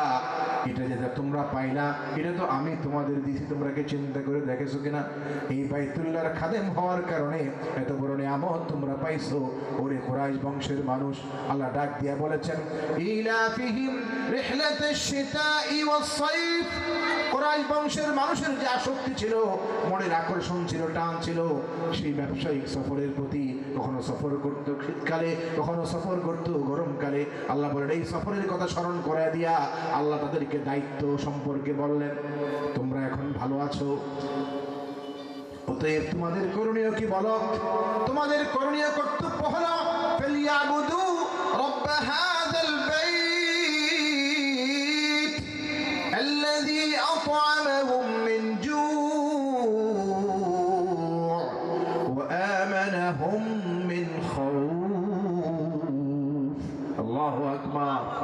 আল্লাহ বলছেন, তোমাদের দায়িত্ব কর্তব্য হলো, যেহেতু আল্লাহ তোমাদের সম্মান দিয়েছেন, অতএব এই ঘরের রব যিনি, বাইতুল্লাহর রব যিনি, ফালিয়াবুদু রাব্ব হাযাল বাইত, এই বাইতের ঘর, এই বাইতের রব, এই বাইতুল্লাহর রব যিনি আল্লাহ রাব্বুল আলামিন, সেই মালিকের বন্দেগী করা, তার সামনে সেজদায় লুটিয়ে পড়া, তার বন্দেগী করা, আনুগত্য করা, তার হুকুমগুলি মানা, তার নির্দেশগুলি মেনে চলা, এটা হলো তোমাদের কর্তব্য, দায়িত্ব। কারণ আল্লাযী আত'আমাহুম মিন জু' ওয়া আমানাহুম মিন খাউফ, যিনি তোমাদেরকে ক্ষুধার সময় তোমাদের খাদ্য দেন, তোমাদের অভাব মুক্ত করে দেন, তোমাদেরকে ভয় ভীতি দূর করে একটা নিরাপদ জীবন যে আল্লাহ তোমাদের দান করেছেন, সে আল্লাহর জন্য অনুগত হয়ে তার বন্দী করা, এটাই হলো তোমাদের প্রধান এবং প্রথম কর্তব্য। আল্লাহ দুনিয়ার সেই মানুষগুলোকে জানায়া দিয়েছেন। আমার ভাইয়েরা, বন্ধুরা, দেখুন, আল্লাহ এখন থেকে ১৫০০ বছর আগে কোরআনের আয়াত অবতীর্ণ করে, সূরা কুরাইশ অবতীর্ণ করে সেই মানুষগুলো বান্দাকে আল্লাহ বলছেন, দেখো আমি নিয়ামত দিছি, সম্মান পাইছো, নিরাপত্তা পাইছো, জানমাল নিরাপত্তা তোমরা পায়া নাশুকরি করো না, বাড়াবাড়ি করো না, সীমা লঙ্ঘন করো না, বরং যে আল্লাহ তোমাদেরকে জান আর মালের নিরাপত্তা দিয়েছেন, অর্থনৈতিক তোমাদের সমৃদ্ধি দিলেন, যে আল্লাহ তোমাদেরকে জানের হেফাজতের ব্যবস্থা আল্লাহ করে দিয়েছেন, তোমরা ঘর থেকে বের হলে আশঙ্কা থাকতো এক সময় কে মেরে ফেলে, এটা এখন নাই। দেখেন সবাই বলে, দুনিয়ার সব মানুষই বলে, সব শাসকরাই বলে, আমরা কি করব, মানুষের এমন নিরাপত্তা দিব যাতে আর কোনো রকমের কোনো সমস্যা সমাজে না থাকে, আমরা এমন অর্থনৈতিক সমৃদ্ধি করব দেশে আর অভাব থাকবে না, আমরা অভাব মুক্ত দারিদ্র্য মুক্ত একটা দেশ করব, আমরা একটা নিরাপদ জনপদ করে তুলবো, এটা সবাই বলে। কিন্তু আমার আল্লাহ বলছেন, দেখো যদি দারিদ্র্য মুক্ত এবং ক্ষুধা মুক্ত একটা সমাজ গড়তে চাও, যদি সত্যিকার অর্থেই তোমরা একটা নিরাপদ জনপদ তোমরা গড়ে তুলতে চাও, তাহলে শর্ত হলো ফালিয়াবুদু রাব্ব হাযাল বাইত, কাবার রব যিনি আল্লাহ তাআলা, তার যথাযথ আনুগত্য ইবাদত করতে হবে। আল্লাহর ইবাদত যখন তোমরা করতে শুরু করে দেবে, আল্লাহ পাক কুদরতি ভাবে তোমাদের জান মালের নিরাপত্তার ব্যবস্থা আল্লাহ করে দেবেন। বলি সুবহানাল্লাহ। যতক্ষণ পর্যন্ত এই জায়গায় না আসবা, আল্লাহর আনুগত্য নামাজের মধ্যে, ব্যবসা বাণিজ্যের মধ্যে, সামাজিক কর্মকাণ্ডের মধ্যে, রাষ্ট্রীয় দায়িত্ব পালনের ক্ষেত্রে যতক্ষণ পর্যন্ত আল্লাহর আনুগত্য তুমি করতে না পারবা, ততক্ষণ পর্যন্ত প্রকৃত অর্থে মানুষের জানের নিরাপত্তা, মালের নিরাপত্তা কোনোদিনই সমাজে আসবে না, কেউ দিতে পারবেও না। আমার ভাইরা এই কথাটাই বুঝতে হবে। ১৫০০ বছর আগে যেরকম এই কথা বাস্তব ছিল, আজকের এই পৃথিবীতেও, আজকের এই আধুনিক দুনিয়াতেও এটাই বাস্তব। আমাদেরকে, আমরা যেটা চাই, শান্তি চাই, সমৃদ্ধি চাই, সুখ চাই, ভালো থাকতে চাই, সেই ভালো থাকতে হলে আল্লাহর বন্দেগী, আল্লাহর আনুগত্য আমাদেরকে ঠিকভাবে সময় মতো যখন যেটা হুকুম, সেই হুকুম পালনের জন্য আমাদেরকে তৈরি থাকতে হবে। কথা বলেন ঠিক কিনা? আমি কোরআনে কারীমের সূরা বাকারার আয়াত তেলাওয়াত করেছি। আল্লাহ যেখানে বলেছেন ইবাদত কার করবা, কেন করবা, সেটা আল্লাহ বলেছেন, স্পষ্ট করে বলে দিয়েছেন, ইয়া আইয়ুহান নাস, হে দুনিয়ার মানুষেরা, পৃথিবীর সকল মানব জাতিকে ডাক দিয়ে আল্লাহ বলতেছেন, হে দুনিয়ার মানুষ, ইয়া আইয়ুহান নাস উ'বুদু রাব্বাকুমুল্লাযী খালাকাকুম ওয়াল্লাযীনা মিন ক্বাবলিকুম, হে দুনিয়ার মানুষেরা, তোমরা ইবাদত করবে, আনুগত্য করবে, মাথা নত করবে, বারবার তার হুকুমকে মানবে, সেই সত্তার, সেই জাতের যিনি তোমাদেরকে বানাইছেন, তোমাদের পূর্ববর্তী মানুষ যারা দুনিয়াতে আসছে তাদেরকেও বানাইছেন, তোমাদেরও স্রষ্টা, তোমাদের আগে যারা তাদেরও স্রষ্টা, দুনিয়ার সকল মানুষ এবং দুনিয়ার সকল কায়নাত, সকল মাখলুকাতকে যে আল্লাহ সৃষ্টি করেছেন, সেই আল্লাহর বন্দেগী তোমরা করবে, এটা হলো তোমাদের প্রতি নির্দেশ। হে দুনিয়ার মানুষ, ইবাদত করো তার যিনি তোমাদেরকে, তোমাদের পূর্ববর্তীদেরকে সবাইকে যিনি সৃষ্টি করছেন। আমার ভাইরা, একটা মানুষ যদি এটা শুধু ভাবে, চিন্তা করে, আরে আমাকে আল্লাহ ডাক দিয়ে বলতেছেন, আমার আল্লাহর কি মায়া, কি দয়া আমার প্রতি, আমারে বলতেছেন তুমি ইবাদত করো সেই মালিকের, যে মালিক তোমারে বানাইছে। দেখেন এই পৃথিবীতে যদি এমন হয়, বড় কোনো সদাগর, ব্যবসায়ী বা কোনো ক্ষমতাবান ব্যক্তি গ্রামের একজনকে ডাক দিয়ে নিয়া তাকে 10 লাখ টাকা দিয়ে বলছে, বাবারে এটা নাও, তুমি একটু খায়া পিন্দা ভালোভাবে চলো, যাও একটু ভালোভাবে জীবনটা কাটাও। আরেকজনে ডাক দিয়ে নিয়ে তারা 1 কোটি টাকা দিচ্ছে, যে নাও এই টাকাটা নিয়ে তুমি ব্যবসা বাণিজ্য করো, একটা কিছু করো, করে তুমি সুন্দর ফ্যামিলি নিয়ে ভালোভাবে একটু চলো। এই টাকাটা 10 লাখ, 20 লাখ, 1 কোটি, যাই হোক, এই পরিমাণ কিছু একটু বেশি পরিমাণ টাকা যদি কেউ দেয়, তাহলে এতটুকু পরিমাণ টাকা পায়া যে অভাবী মানুষটা যদি পায় আর কি, তাহলে তার জীবনে দেখবেন এত শুকরিয়া, এই লোকটারে যতদিন সে বেঁচে থাকবে শুধু দোয়াই করবে না, তার প্রতি সম্মান, ভালোবাসা দেখাতে গিয়া এক মুহূর্তের জন্য সে ভুল করবে না। একবার স্যার কওয়ার জায়গায় সে 100 বার স্যার করবে, sir sir sir sir sir sir বলবে কি না? স্যার যদি আসে বাড়িতে, দৌড়ে সবার আগে, স্যার আপনি আসছেন, আপনার সাথে দেখা করতে আসছি। স্যারের আনুগত্য, তাকে খুশি করার জন্য যত কথা বলতে হয়, বাড়ির থেকে পিঠা বানায় নিয়ে যাবে, স্যার আমি নিয়ে আসছি, আমার বউ একটু রান্না করে দিয়েছে, একটু পিঠা বানাইছিল, একটু তরকারি, স্যার আপনার জন্য, কারণ স্যার তো তাকে এত উপকার করছে। এই খুশিতে কি যে করবে, গাছের কলা হয়েছে, কলা কয়েকটা নিয়ে প্যাকেটের মধ্যে নিয়ে দৌড়ে গেছে, স্যার আমার বাড়ির গাছের মধ্যে কলা হয়েছিল, স্যার আপনার জন্য নিয়ে আসছি। কেন এটা করে জানেন? এই জন্য স্যার যে এত বড় দয়াটা করলো, এখন স্যারকে একটু খুশি রাখতে হবে। সেই খুশি রাখার চিন্তায়, চেষ্টায় সে কোনো না কোনো কোনোভাবে চেষ্টা করে আমার স্যার যেন আমার প্রতি অসন্তুষ্ট না হয়, কারণ সে এত বড় উপকারটা করলো। আমার ভাইরা, আল্লাহ পাক দুনিয়ার মানুষকে স্মরণ করে বলতেছেন, ওরে মানুষ, আমি তো তোমার শুধু 10 লাখ 20 লাখ 1 কোটি টাকা না, তোমার এই প্রতি সেকেন্ডে সেকেন্ডে তুমি যে শ্বাস প্রশ্বাস নাও, এই যে অক্সিজেন তুমি গ্রহণ করতেছো, এই প্রতিটা নিঃশ্বাসের প্রশ্বাসের প্রতিটা মুহূর্তে যে পরিমাণ অক্সিজেন, প্রতিটা মিনিটে সেকেন্ডে ঘন্টায় যে পরিমাণ অক্সিজেন তোমার লাগে, যে পরিমাণ আলো বাতাস তোমার লাগে, তোমার জীবন চলার জন্য যা লাগে, এটাকে তুমি যদি হিসাব করতা, তাহলে তুমি কেন তোমার 14 পুরুষ মিলা তোমার জীবনের সমস্ত কিছু দিয়াও এর কোটি ভাগের 1 ভাগ ঋণ, এবং তুমি ঋণ শোধ করা তোমার পক্ষে সম্ভব ছিল না। কথা বলা ঠিক কোনোদিন সম্ভব না। মালিক আমাকে আপনাকে বলে, তোমার তো অস্তিত্ব দিলাম আমি। মানুষ তো মানুষের একটু সাহায্য করে টাকা দিলে তার কৃতজ্ঞতা করে। আল্লাহ বলেন, আমার কৃতজ্ঞতা তুমি এই জন্য করবা, আমি তোমার অস্তিত্বটাই দিছি, বানাইছি আমি তোমারে। এই যে তুমি মানুষ, এখন তুমি অনেক বুদ্ধিমান, অনেক মেধাবী, অনেক যোগ্য, অনেক কিছু ভাবো, তুমি অনেক পাওয়ার, অনেক ক্ষমতা তোমার, যেমনি ইচ্ছা কথা বলো, তোমার কথাবার্তা ঠিক নাই, আচরণের ঠিক নাই, রক্ত গরম, যার সাথে তাই ইচ্ছা করে ফেলো, তোমার বেয়াদবি করে ফেলো অনেকের সাথে, কারণ তুমি মনে করো এখন যুবক মানুষ, আমারে আবার কে কি বলবে, এরকম ভাবছা। আরে মুমিন, তুমি চিন্তা করো, আল্লাহ বলছেন, দেখো মুমিন, রক্ত গরম করে লাভ নাই, তোমার ক্ষমতার বাহাদুরি দেখায় লাভ নাই, তোমার পাওয়ার যোগ্যতা নিয়ে কোন রকমের এদিকে চিন্তা করার সুযোগ নাই। এই যা কিছু, তোমার বডির দিকে তাকাও, তোমার শরীর দিকে তাকাও, তোমার অস্তিত্বের দিকে তাকাও, তুমি যা কিছু খাও ব্যবহার করো সেদিকে তাকাও, সব কিছু আমি আল্লাহ তোমাকে দিয়েছি বলে সুবহানাল্লাহ।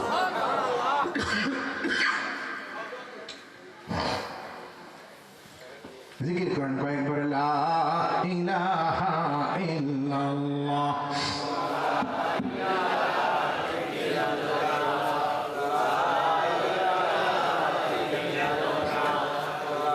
याद में तेरी सबको भुला दो, कोई ना मुझको याद रहे, तुझ पर सब गिरबार लुटा दो, खानाए दिल आबाद रहे।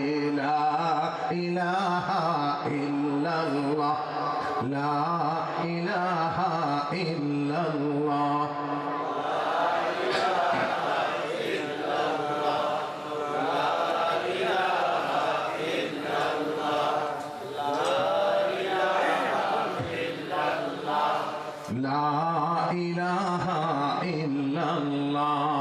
हरदम जिक्र फिक्र में मस्त रहो, सिरशार रहो, होश रहे मुझको न किसी का, खल्क से मैं बेजार रहो। ला इलाहा इल्लल्लाह, ला इलाहा इल्लल्लाह, ला इलाहा इल्लल्लाह मुहम्मदुर রাসূলুল্লাহ। আল্লাহর শান, আল্লাহর বরত্ব বারবার উচ্চারণ করা, এটা মুমিনের বৈশিষ্ট্য, মুমিনের শান। নবী বলেন, শীতের সকালে বের হয়েছেন, গিয়ে দেখেন যে একটা গাছ, একটা ডাল শুকায় গেছে। ডাল শুকায় গেছে মানে গাছের পাতাগুলো, ডালের পাতাগুলো শুকাইয়া এরকম কোন রকম ঝুলে আছে। নবী করিম সাল্লাল্লাহু আলাইহি ওয়াসাল্লাম এই শুকনা ডালটাকে, পাতাগুলি শুকায় আছে, হাতে নিয়ে একটা ঝাঁকি দিয়েছেন। ঝাঁকি দেওয়ার পরে আপনাদের কি মনে হয়, পাতা কি আর আছে একটাও? সবগুলি কোথায় পড়ছে? নিচে পড়ে গেছে। নবীজি সাহাবীদেরকে বললেন, কি দেখলা? দেখলাম একটা গাছের ডাল আপনি নিলেন, শুকনা পাতাগুলি ঝরে পড়ে গেল, এটা আমরা দেখলাম। বললেন, কেউ যদি এই শব্দগুলি আল্লাহর শানে পড়ে, সুবহানাল্লাহি ওয়ালহামদুলিল্লাহি ওয়া লা ইলাহা ইল্লাল্লাহ ওয়াল্লাহু আকবার, সুবহানাল্লাহি ওয়ালহামদুলিল্লাহি ওয়া লা ইলাহা ইল্লাল্লাহ ওয়াল্লাহু আকবার, এই শব্দগুলি কেউ যদি পড়তে দেরি, তার জীবনের সমস্ত গুনাহগুলি, পাপগুলি এরকম ঝরে পড়ে যাবে। আল্লাহু আকবার। এত এত সহজ করে দেওয়া হয়েছে। মালিক আর বান্দা সম্পর্কটাকে আল্লাহ এমন ভাবে করেছেন, আল্লাহর শান তুমি বলতে শুরু করো, দেখো তোমার জীবনের ভুল ভ্রান্তি থাকলেও, পাপ থাকলেও, আমি আল্লাহ তোমাকে কিভাবে সুন্দর করে পবিত্র পরিচ্ছন্ন করে দেই, সেটা খেয়াল করো। আমার বন্ধুরা, বলছিলাম কোরআনে কারিমে আল্লাহ জানায় দিলেন, আমার বন্দিকে তুমি এই জন্য করবা আমার হুকুমগুলি এজন্য মানবা, আমি তোমারে বানাইছি, শুধু তোমাকে কাপড় লতা দেই নাই, আমি তোমার শুধু সম্পদ দেই নাই, শুধু সন্তানেই দেই নাই, আমি আল্লাহ তোমার অস্তিত্ব আমি দান করেছি। সূরাতুদ দাহার যদি আমরা তেলাওয়াত করি, সূরাতুদ দাহার আল্লাহ নবী ফজরের নামাজে তেলাওয়াত করতেন অনেকগুলি সূরার মধ্যে, এটাও ছিল একটা প্রিয় সূরা, সূরাতুদ দাহার। هل أتى على الإنسان حين من الدهر لم يكن شيئا مذكورا إنا خلقنا الإنسان من نطفة أمشاج نبتليه فجعلناه سميعا بصيرا إنا هديناه السبيل إما شاكرا وإما كفورا إنا أعتدنا للكافرين سلاسل وأغلالا وسعيرا الله أكبر কোরআন যত আপনি শুনবেন পড়বেন, যেই পড়ুক মাঝে মাঝে আইসা হেফজখানা বারান্দা বসে থাকবেন, বাচ্চারা কি সুন্দর করে কোরআন পড়ে, চিন্তা করবেন যে আমি তো একজন হাফেজের মতো পড়া শিখি নাই, কিন্তু আমি শুনলে কোরআন পড়লে যে সওয়াব, শুনলেও আল্লাহ পাক সেই পরিমাণ নেকি দিয়ে দেন। সুবহানাল্লাহ। একজন হাফেজের প্রতি ভক্তি ভালোবাসা নিয়ে শুনবেন এই নিয়তে, আল্লাহ আমি সেই হাফেজের মতো শিখতে পারি নাই, আমার বংশের মধ্যে, সন্তানদের মধ্যে, নাতিপতিদের মধ্যে আমি চাই এমন একটা মানুষ তৈরি হোক, আল্লাহর কোরআন যেন বিশুদ্ধভাবে সুন্দর করে পড়তে পারে, এমন একটা সন্তান আমি তৈরি করতে চাই। নিয়ত করেন, দেখবেন আল্লাহ আপনার জীবনটাকে আলোকিত করে দেবে। সুবহানাল্লাহ। কারণ কোরআনের জন্যই আপনার জীবন। ये जिंदगी ना खाने के लिए, ना पीने के लिए, ना सोने के लिए, ना तमाशा के लिए, ना घूमने के लिए जिंदगी, ये जिंदगी सिर्फ अल्लाह को, अल्लाह की इबादत के लिए, अल्लाह को मानने के लिए, कुरान पढ़ने के लिए, समझने के लिए, कुरान के हकाम को मानने के लिए जिंदगी। और কোনো मकसद नहीं, আর কোনো উদ্দেশ্য নাই আমার জীবন, না খাওয়ার জন্য, না ঘুমের জন্য, না এরকম ঘোরাফেরা করার জন্য, না এরকম তামাশার জন্য। এই জিন্দেগি শুধুমাত্র আল্লাহর কথাগুলি, নির্দেশগুলি বাস্তব জীবনে মানার জন্য, কোরআনের কথাগুলি জেনে জেনে মেনে মেনে জীবনের মুহূর্তগুলি পার করার জন্য আল্লাহ পাক এই জীবনটা আমাদের দেশের। কথা বলে ঠিক কিনা? জিন্দেগি কে বলছে? কবি বলছেন, কে বললো এটা জিন্দেগি? जिंदगी नाम दिया किसने,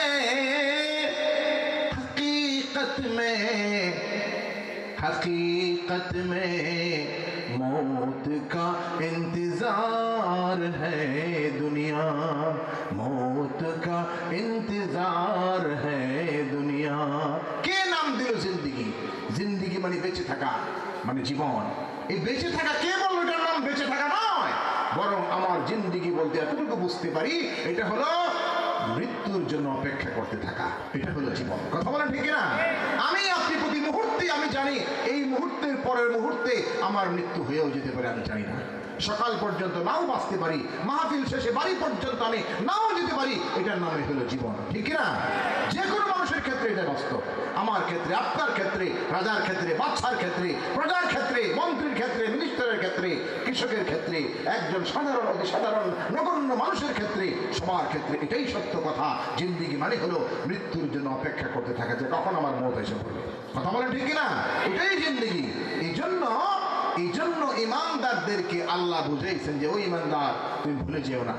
সূরাতুদ দাহার, কোরআন পড়লে পরে শুনলে পরে ভালো লাগে না যদি, তাহলে তো হবে না। সেই ভালো লাগাটা আমাদের তৈরি করতে হবে, আমাদেরকে সেই পরিবেশ আবার তৈরি করতে হবে। সকালবেলা যেন আমাদের ছেলে মেয়েরা ঘুম থেকে উঠে ফজরের নামাজটা পড়ে সকালবেলা সূরা ইয়াসিন দিয়া সকাল শুরু করে, আর গান বাজনা নয়, নাচ তামাশা নয়, ঢোল বাদ্য নয়, তামাশা নয়, খেল তামাশা নয়, বরং আমার সন্তানরা, আমার ছেলেরা, আমার মেয়েরা, আমার স্ত্রী, আমার কন্যা, এরা সকালবেলা ঘুম থেকে উঠবে, সকালবেলা উঠে কোরআনের তেলাওয়াত করবে। কথা বলেন ঠিক না?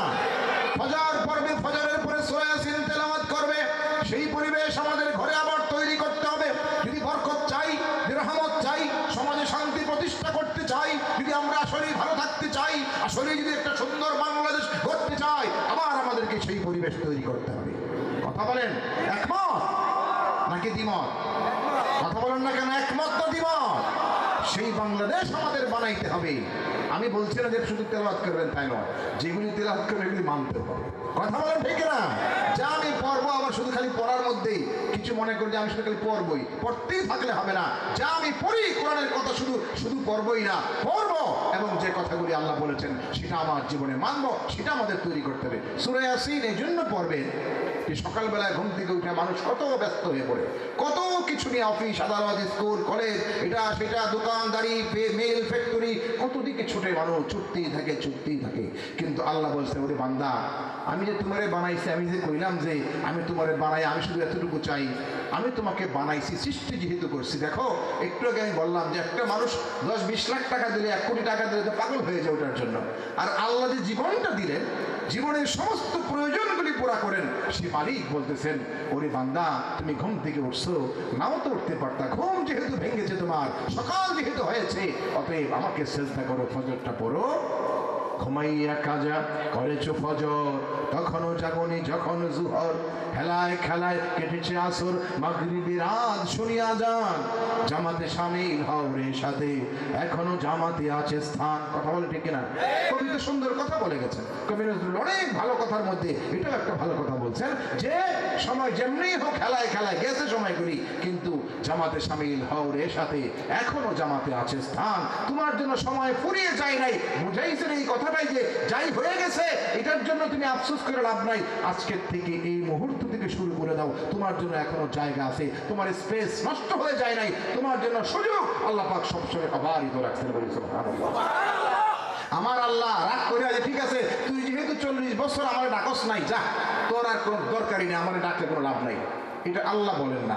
মানুষ 1 দিন 2 দিন 3 দিন যদি বেয়াদবি করে, নাফরমানি করে, একটা মালিকের আন্ডারে কাজ করে দেখেন, কোনো যদি চাকর রাখে, চাকর 1 দিন 2 দিন যদি বলে যে স্যার আমার ভালো লাগে না, আমি এগুলা দোকানদারি করতে পারবো না, স্যার ফ্যাক্টরিতে যে ডিউটি দিচ্ছেন ডিউটি পারবো না, আমার বাড়িতে আমার ঝামেলা আছে, আমার অনেক মেলা কাজ, ওই কাজে দিতেছি আমি, এই কথা বইলা 1 দিন 2 দিন আপনার মালিক দেখবে কিরে ফাঁকিবাজ, সময় মতো ডিউটি করে না, 9টা 5টায় ডিউটি করার কথা, 8 ঘন্টা ডিউটি করার কথা, কোথায় সে তো 5 ঘন্টাও থাকে না, ফাঁকিবাজ।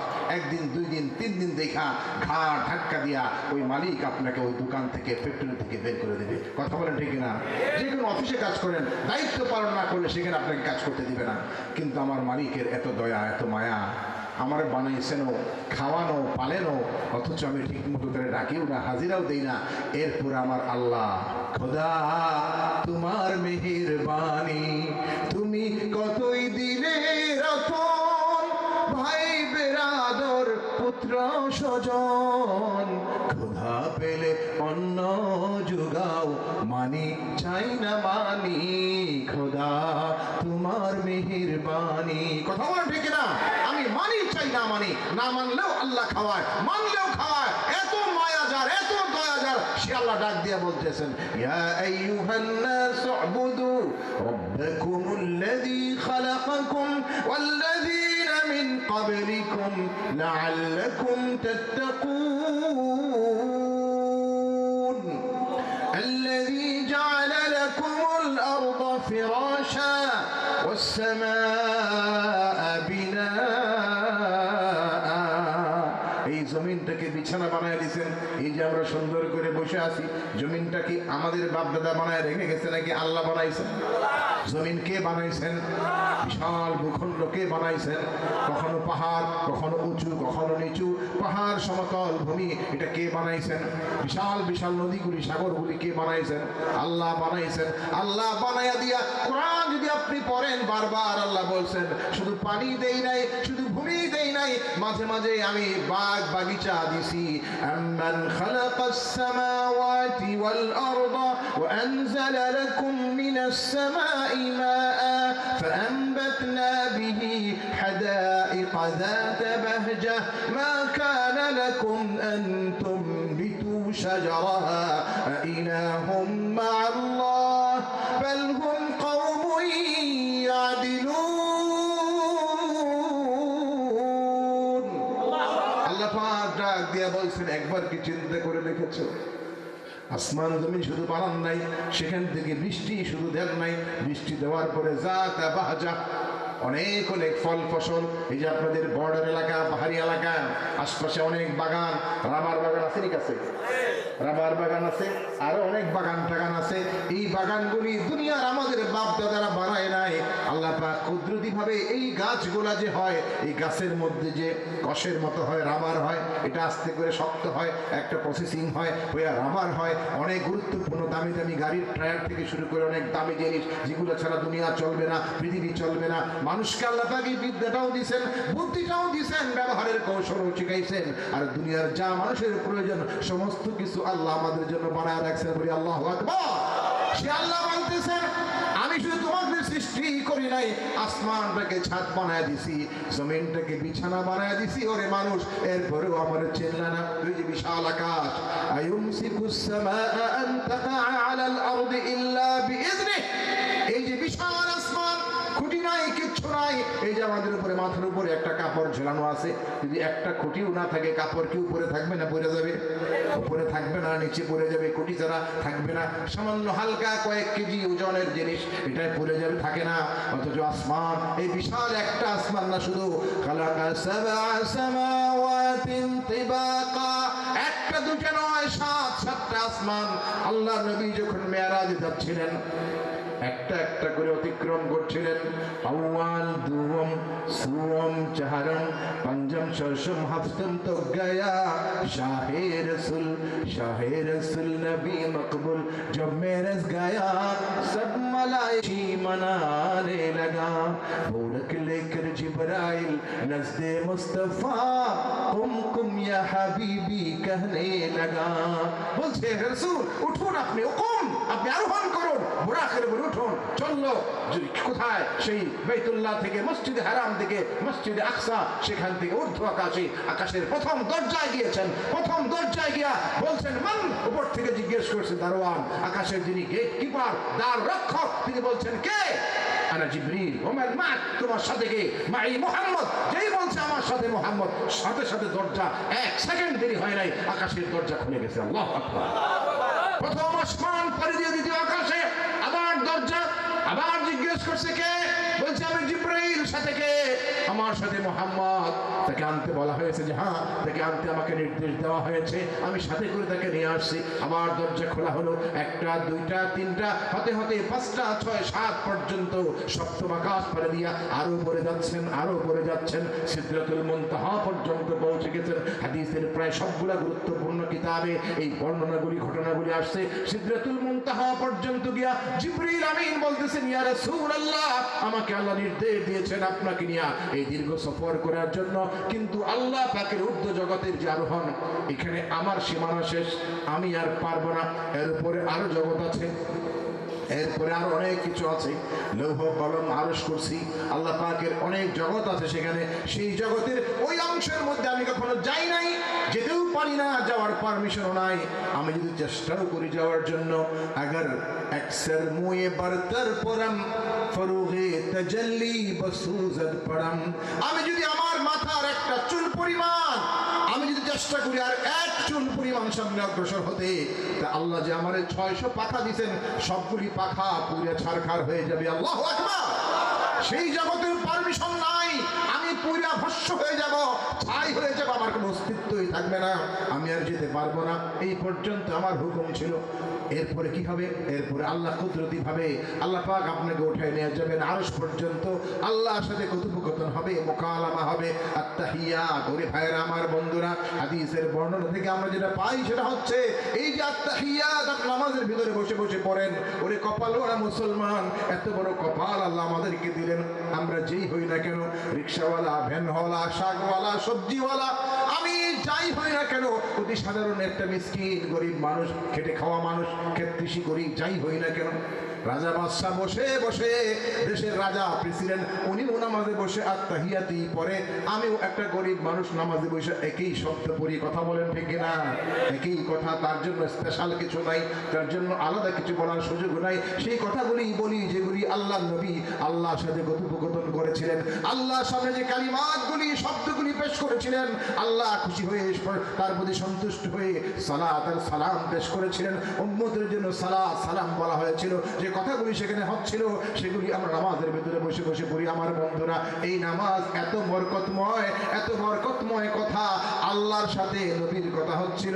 সেই কথাগুলি আমার জন্য আপনার জন্য নামাজের ভিতরে আল্লাহর নবী আমাদেরকে দিয়ে দিলেন, শিক্ষা দিলেন। এইভাবে তুমি নামাজ পড়বা, মনে হয় যেন তুমি আল্লাহর সামনেই বসে আছো, আল্লাহর সাথেই তুমি কথাবার্তা বলতেছো। আল্লাহু আকবার। মুমিনকে আল্লাহ সুযোগ দিয়েছেন, তুমি আল্লাহর সাথে কথা বলছো। মুমিন, চিন্তা কি করছো? এই যে সময়টা পার করে দিলা, জিন্দেগির 40টা 50টা 60 70টা বছর তোমার পেরিয়ে গেল, এখন তুমি হুঁশ ফিরল না, তোমার একবার চিন্তাই তুমি করলা না। কত ডিগ্রি জীবনে অর্জন করলা, কত কি দুনিয়ার কত জায়গায় তুমি দেখলা ঘুরলা, অথচ তোমার মালিকের সাথে সম্পর্কটা এখন তুমি ঠিক করতে পারলা না। তুমি চাও সবাই তোমার ভালোবাসুক। দেখেন, তুমি ये चाहते हो पूरे दुनिया के सब आदमी सब मिल के हमको मोहब्बत करे, हमको प्यार करे, हमको अच्छा समझे, हमको पसंद करे, ये हम चाहते हैं। लेकिन हम ये नहीं चाहते हैं, हम ये नहीं समझते हैं कि जो मालिक हमको बनाया है, इस दुनिया में पैदा किया है, ये मालिक से अगर हमारा कोई ताल्लुक नहीं है, अच्छा ताल्लुक नहीं है, उनके साथ अगर गहरी मोहब्बत की ताल्लुक नहीं है, तो बस कैसे ये दुनिया मखलूक से मोहब्बत मिलने के लिए मालिक के साथ मोहब्बत पैदा करना पड़ेगा। ठीक है भाई? मालिक के साथ मोहब्बत लगान, देखবেন মানুষ আপনার এমনি ভালোবাসছে। সুবহানাল্লাহ, জোরে সুবহানাল্লাহ। আরে ভাই, বুজুর্গরা বলছেন যে ভাই তুমি তো মানুষকে খুশি করতে চাও। अरे भाई को खुश रखना, दोस्त को खुश रखना, माँ बाप को खुश रखना बहुत मुश्किल काम है दुनिया में, और बीवी को खुश रखना तो और ज्यादा मुश्किल है। इस दुनिया में बीवी को खुश रखना सबसे ज्यादा मुश्किल काम है। कथा बोलें ठीक ना? भाई के बंधु के माँ बाप के खुशी रखा एटाও कठिन, किंतु बউরে खुशी रखा आरो बेশি कठिन। कथा बोलें ठीक ना? আজকে একটা দিলেন তো কালকে আরেকটা, আজকে গাল ফুলে রয়েছে তো কালকে নাক ফুলে রয়েছে, কালকে বালিশের দিকে মুখ রেখে কি যেন কাঁদতেছে। কি হয়েছে? কইছিল না, কই দিল না তো, কারে দিলাম না মানে কত কিছু দিলাম, কোনটা বাকি রয়েছে ভুলে গেছো না? ওই যে কইছিল যে ওই কি সুন্দর একটা শাড়ি পাশের ঘরে যে ভাবি কিনছে একদম থেকে, হ্যাঁ সেই আপনার জামদানি, ওইটা দাম নাই তো আমার, এটার জন্য গাল ফুলে রয়েছে। তারপরে বলছিলাম যে গোল্ডের একটা কি, গোল্ডের দাম কত জানেন এখনকার মার্কেটে? গতকালকে বাইতুল মোকাররমে তো আমাদের মার্কেট, তো এক কথা একজনকে জিজ্ঞেস করলাম ব্যবসায়ী, গত একদিনে বোধ 8-10 হাজার টাকা বাইরা এখন 2,26,000-27,000 টাকা বোধ হয়ে গেছে এই কয়েকদিনে। কোথায় এক সামান্য এক ভরি গোল্ড ভাই, এটা না চোখে দেখা যাবে এরকম একটা জিনিস, এক ভরি গোল্ড মানে চোখেই দেখা যাবে না এরকম একটা ছোট্ট জিনিস, এটার দাম 2,27,000 টাকা যদি হয়, তাহলে বুঝেন এটা সাধারণ মানুষের পক্ষে ভোরে গোল্ড দিয়ে খুশি করা কি সম্ভব? কয় মন আপনি দিবেন? হ্যাঁ, যারা অবৈধ ইনকামে যারা করে হয়তো তারা হয়তো পারবে, কিন্তু একটা মানুষ যদি স্বাভাবিক লাইফ করে তার জন্য ভরি ভরি গোল্ড কিনে দিয়া ভোরে খুশি করা সম্ভব নয়। তো বলছিলাম এরপরেও যাদের সাধ্য আছে তারা দিবেন, খুশি করবেন, মানা নাই, কিন্তু খুশি করতে গিয়েও দেখবেন আজকে খুশি তো কালকে একটু সামান্য অভাব হয়ে গেছে, কোনো একটু ত্রুটি হয়ে গেছে। বাজারে বলছিল যে এটা লাগবে ওটা লাগবে, তারপরে তেলও লাগবে, সাবানও লাগবে, লবণও লাগবে, একটা ভুলে গেছেন। তো ভুলে গেলে পরে ঘরে আসছেন, কই জিনিসপত্র ভুলে তো গেছে। তুমি খালি এরকমই, তোমার ঘরে আইসার জীবনে কোনোদিন শান্তি আর পাইলাম না, বুঝলেন নাই? একটা কমতি বলতে করবো জীবনেও নাকি শান্তি পাই নাই, এরকম কথা বলে ফেলা। ছোটখাটো কোনো একটা কমতি হয়ে গেলে এরকম বড় রকমের কথা বলে ফেলা, অনেক সময় মন খারাপ হয়। কিন্তু সবাই না, যারা সতর্ক তারা হয়তো এইভাবে বলে না, কিন্তু অসতর্ক কিছু মানুষ আছে যারা এরকম লাগামহীন কথাবার্তা বলে ফেলা।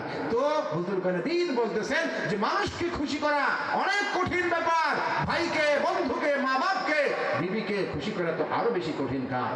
কিন্তু लेकिन इस दुनिया में सबसे ज्यादा आसान काम है अल्लाह को खुश करना। আল্লাহকে খুশি করা, মালিককে খুশি করা এই পৃথিবীতে সবচেয়ে সহজ কাজ।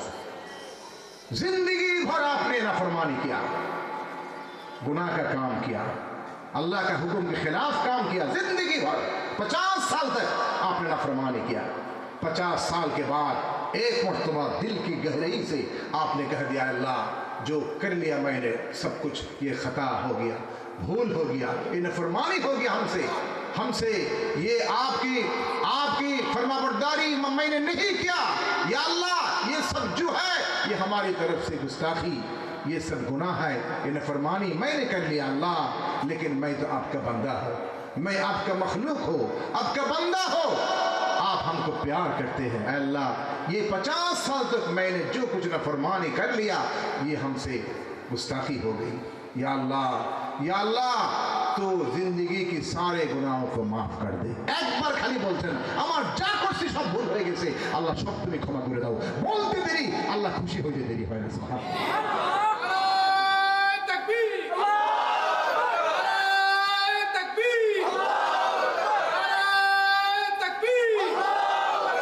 ওরে ভাইরা আমার, দোস্ত আর বুজুর্গ, দেখেন এই সবচেয়ে সহজ যে কাজটা, যেটা আল্লাহকে খুশি করা সবচেয়ে সহজ এই দুনিয়াতে, অথচ এই সহজ কাজটাই আমরা করতে পারি না।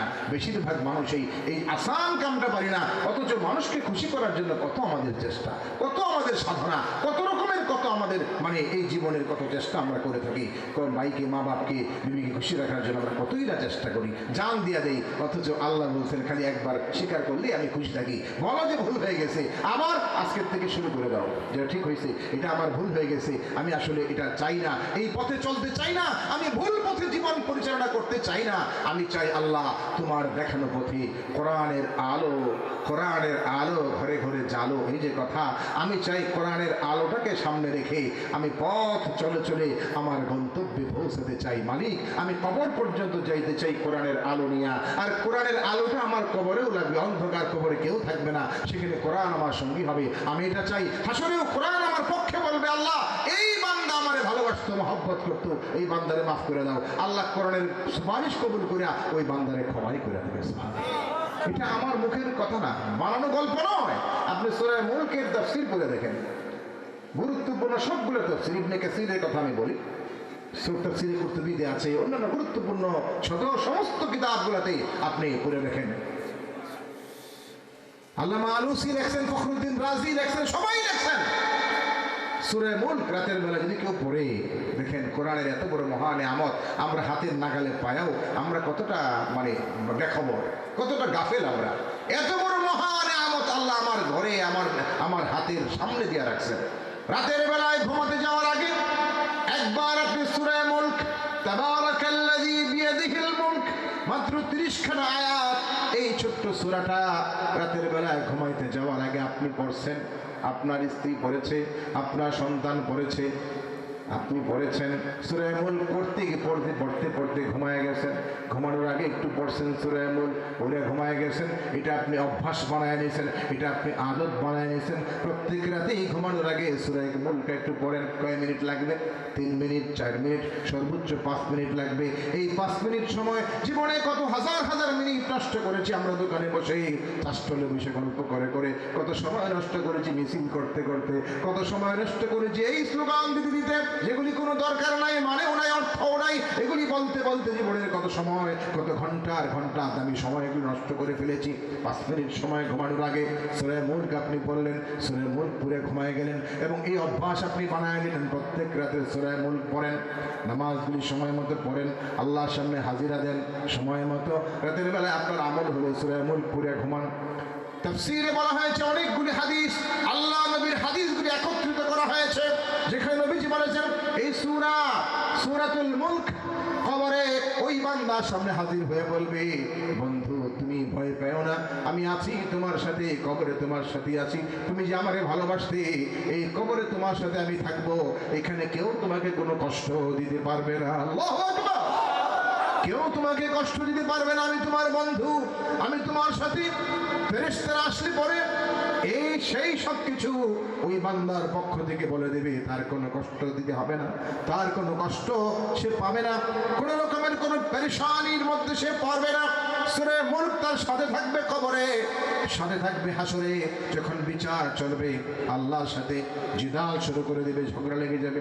সূরা মুলক বলবে, আল্লাহ এই বান্দাকে তোমার ক্ষমা করে দেওয়া লাগবে, আমাকে সে পড়তো নিয়মিত রাতের বেলা তেলাওয়াত করতো, আল্লাহ আমি তার বন্ধু, আমি তার সাথী, সে আমারে ভালোবাসতো বলেই আমার নিয়মিত পড়তে অতএব সে আমি তার বন্ধু, সে আমার বন্ধু, অতএব আল্লাহ দরকার হলো এই বান্দারে ক্ষমাই করা দেওয়া লাগবে, তারে কোনো কষ্ট তুমি দিতে পারবা না, তারে জান্নাত দেওয়াই লাগবে, মাফ করেই লাগবে। আল্লাহ বলবেন এরকম এত দাবি নিয়ে কথা বলতেছে কেন? সূরা বলবে আল্লাহ দাবি নিয়েই বলবো, কারণটা হইল আপনি বলেন আগে আমি কি আপনার কোরআনের অংশ কিনা। আল্লাহ বলবে হ্যাঁ অবশ্যই তুমি আমার কোরআনের অংশ, 114টা সূরার মধ্যে তুমিও একটা সূরা, অবশ্যই আমার কোরআনের অংশ তুমি। এবার সূরা মুলক বলবে আল্লাহ আমি যদি তোমার কোরআনের অংশ হয়ে থাকি তাহলে আমার ফাইনাল দাবি একটাই, এক দফা এক দাবি হলো এই বান্দারে হয় তুমি ক্ষমা করবা, না হলে তোমার কোরআন থেকে আমারে বাদ দিয়ে দিবা। কোনটা করবা? আল্লাহু আকবার বলবেন না? বলবে আল্লাহ হয় বান্দারে মাফ করো, না হলে আমারে বলো যে আমি তোমার কোরআনের অংশ না, আমি বাদ। কোনটা করবা? আল্লাহ বলবেন ওরে আমার কোরআন, আমার সূরা মুলক তো অবশ্যই আমার কালাম, আমার কালামের অংশ, এটা বাদ দেওয়া তো কোনোদিনই সম্ভব না। যাও তোমার সুপারিশ কবুল হয়ে গেল, ওই বান্দারে আমি ক্ষমাই করে দিলাম। আল্লাহু আকবার! এত বড় মহা নিয়ামত, মহা সুযোগগুলি আমার সামনে, আপনার সামনে, আমার সন্তানদের সামনে, আমার স্ত্রী কন্যার সামনে আল্লাহ দিয়ে রাখছেন। এরপরেও আমরা কিভাবে এতটা গাফেল থাকি? অসম্ভব, হতেই পারে না এটা। বন্ধুরা আমার বলছিলাম আল্লাহ পাক ডাক দিয়া বলেন ওরে দুনিয়ার মানুষ, এই যে সময় ফুরিয়ে যাচ্ছে, সময়গুলি শেষ হয়ে যাচ্ছে, আল্লাহরে খুশি করা এই দুনিয়ার সবচেয়ে সহজ কাজ। সেই সহজ কাজটা তুমি ভুলে যেও না। এই সহজ কাজটা আপনি প্রতিদিনই তোমার আমলের মধ্যে নিয়ে আসো, তোমার অভ্যাসের মধ্যে নিয়ে আসো। যে রিজিকের জন্য পেরেশান, রিজিকের জন্য পেরেশান, সবাই চায় আরেকটু সমৃদ্ধ হই, আরেকটু স্বাবলম্বী হই, আরেকটু ভালো হই, আরেকটু ইনকামটা বাড়ুক। সবাই চায়, বাবাও চায়, ছেলেও চায়, মাও চায়, সন্তানও চায় আরেকটু ইনকাম বাড়লে পরে জীবনটা সুন্দরভাবে কাটবে, আর্থিক সংকট না থাকুক, এটা সবাই চায়। নবী বলেন দেখো আর্থিক সংকট না থাকুক এটার জন্য তোমরা তো চেষ্টা করো, কেউ ব্যবসা করো, কেউ ক্ষেত খামার করো, কেউ বাণিজ্য করো, কেউ বা ফ্যাক্টরি করো, কেউ বা অন্যান্য কাজ করো। কাজ তোমরাই করো, কিন্তু তোমার চেষ্টার পরে তোমার ফল ফসলের মধ্যে বরকত দেওয়া, তোমার চাকরি নকরির মধ্যে বরকত দেওয়া, তোমার রিজিকের মধ্যে বরকত দেওয়া, এটা তোমার হাতে না। বরকত দেওয়ার মালিক হইলাম আমি। বরকত দেওয়ার মালিককে আল্লাহ। বরকত আল্লাহ পাক দেন, অভাব মুক্ত আল্লাহ করেন। বহু মানুষ দেখবেন অনেক সম্পদে, আমাদের চোখের সামনে আমরা দেখি এমন মানুষ, আমরা দেখি বিরাট বড় লোক, ঢাকা শহরে 3টা 4টা 5টা বাড়ি, অনেকগুলি ফ্ল্যাট, বিরাট দামি গাড়ি ঢাকায় চলে। লোকটা মারা গেছে, আমাদের মুসলিমদের মধ্যে এরকম মানুষ দেখছি, আল্লাহ মাফ করো, যে মারা গেছে পরে ওর ফ্যামিলির লোকরা কিছুদিন পরেই মনে করেন যে মানে 1 মাস 1.5 মাস পরে ওরা আসছে, এসে দোয়া চাই যাইছে বাবার জন্য। জিজ্ঞেস করুন কি খবর, কি খবর, কি অবস্থা, ফ্যামিলির কি খবর, তোমরা কি অবস্থায় যাচ্ছে? সময় বলছে যে দোয়া করেন, আসলে একটু পেরেশানির মধ্যে আছি। কি পেরেশানি?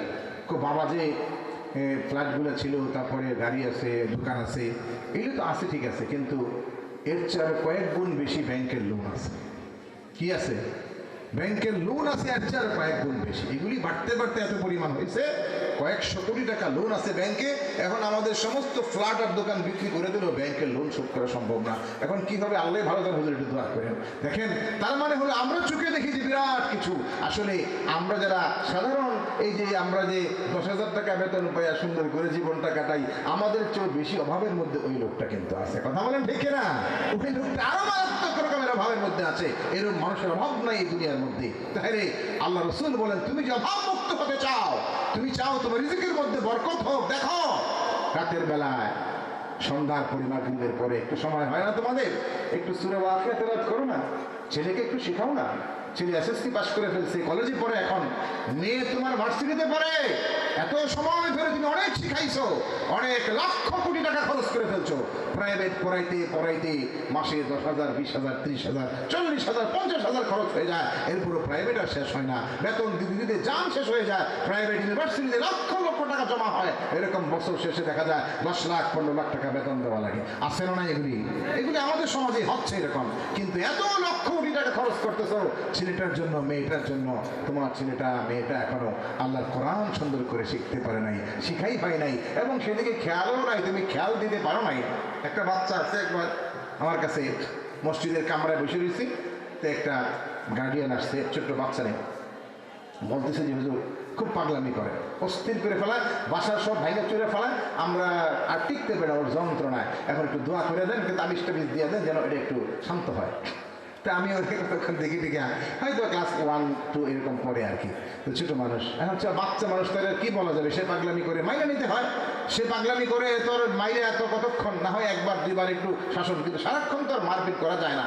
এখন বাবা মা অস্থির যে কেমনে রে, আমি কি ডাক্তার দেখাইছেন না? কোন দেখাইছি, ডাক্তারে বলছে যে কোনো সমস্যা নাই, কিন্তু পাগলামি তো কমে না। এখন হুজুর একটু দোয়া করে দেন, ভালো করে একটু ঝাড়ফুঁক করে দেন যেন এটা একটু শান্ত হয়। তাই আমি বললাম যে আচ্ছা কি করে, বলে যে ইংলিশ মিডিয়াম স্কুলে পড়ে। আচ্ছা ভালো কথা। তো এখন স্কুলে কি কি মানে তার বই কয়টা আছে? তো আছে 10-12টা তো হবেই, খাতা কয়টা, আরও এরকম 8-10টা খাতা হবে। তারপরে এগুলি কেমনে পড়ে?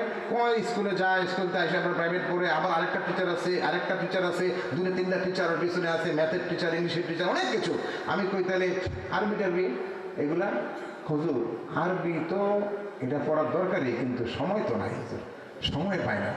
আরবি পড়ার তো সময় পায় না, এত পরিমাণ ইংলিশ মিডিয়ামের পড়ার চাপ, ওই চাপে যে আরবি যে পড়বে একটু কায়দা পড়া, এগুলো তো সময় পায় না। এখন এগুলো নিয়ত আছে কিন্তু সময় পায় না, তো এখন ওগুলো নিয়ে আমি কি শোনেন, এই পাগলামি থেমে যাবে। ওরে আপনি একটা ভালো হাফেজ, শুদ্ধ করে কোরআন পড়তে পারে এর একজন হাফেজ, এই মাসে যে আপনি 50,000 টাকা টিচারদেরকে, আপনি প্রাইভেট টিউটরদেরকে আপনি বেতন দেন, ওটা দরকার নাই। একটা হাফেজ সাহেবকে 5,000 টাকা দিলেই অনেক খুশি, 2,000 টাকা দিলেও খুশি, না দিলেও অনেক হাফেজ সাহেব পড়ানোর জন্য তৈরি আছে, খারায় টাকা ছাড়াও পড়ানোর জন্য তৈরি আছে। বাকি লোকটা কষ্ট করে আসবে যাবে, তার রিক্সা ভাড়া তো আপনি দিবেন, এটা তো আপনার খেয়াল করতে হবে। বাকি হলো আমি বললাম ওরে আপনি একজন ভালো হাফেজ দেখে নিয়োগ দেন এবং দায়িত্ব দেন যে সে যেন নিয়মিত আইসা তার প্রতিদিন ওই আলিফ বা তা শেখানো শুরু করে। দেখবেন আপনার 6 মাস পরে 3 মাস পরে আপনি আইসেন, তারপরে আলিফ বা শুরু করুন, এরপরে 1-2টা সূরা সে শিখুন, তারপরে আপনি বললেন আমাকে পাগলামি কমছে না, ভার্সে আইসেন আপনি। এই লোক ঠিকই 3-4 মাস পরে আসছে, আইসা বলে হুজুর 80 ভাগ কমে গেছে, মাত্র আমার মনে হয় আর কিছুদিন পরে পুরাই ভালো হয়ে যাবে। আল্লাহু আকবার।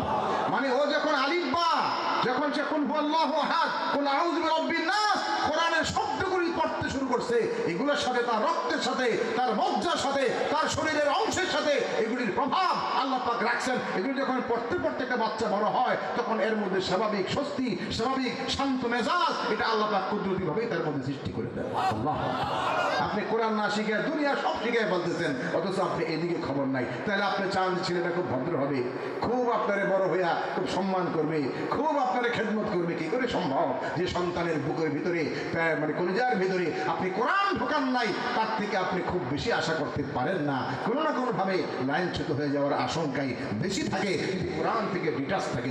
তাহলে কোরআনের কাছে আসতেই হবে, কোরআনের কাছে আসতেই হবে। আমার আপনার সন্তানকে বলছিলাম সূরা আপনি মানে সূরা কুলিয়া আইয়ুহাল কাফিরুন, শেষের দিকে 4টা সূরা, কুলিয়া আইয়ুহাল কাফিরুন, কুল হুয়াল্লাহু আহাদ, কুল আউযু বিরাব্বিল ফালাক, কুল আউযু বিরাব্বিন নাস, এগুলি পড়া পাগলামি করলে ফু দিয়ে দেখবেন যে অল্প সময়ের ব্যবধানে আল্লাহ পাক পরিবর্তন করে দেবেন।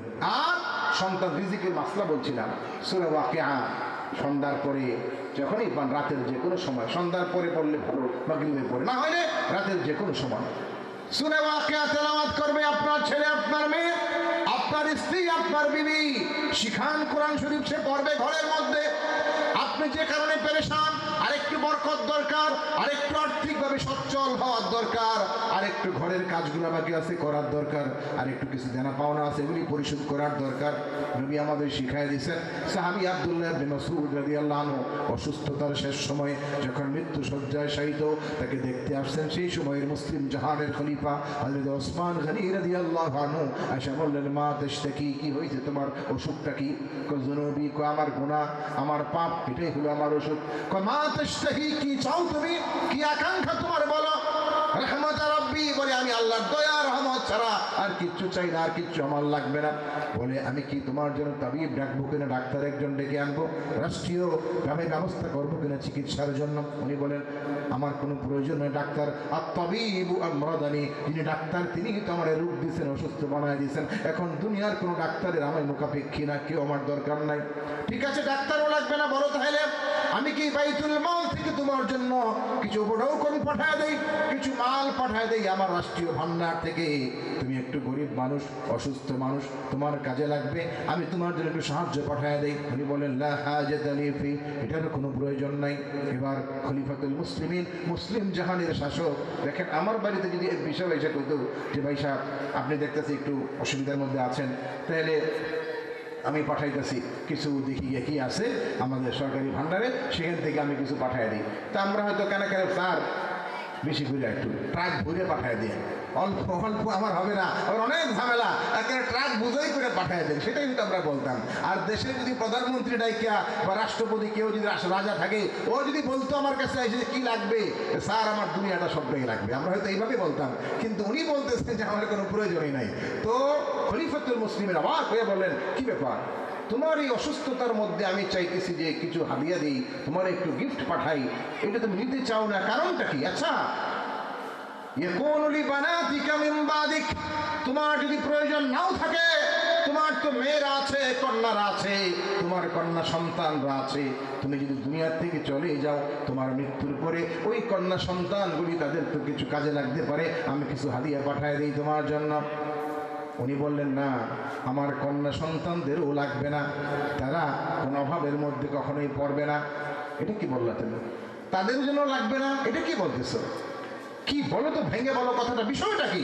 এবং তিনি বলতেছেন, আমারও দরকার নাই, আমার মেয়েদেরকেও এই জন্য দরকার নাই, আমার মেয়েদেরকে আমি ভালো করে আল্লাহর কোরআন শিক্ষা দিয়েছি।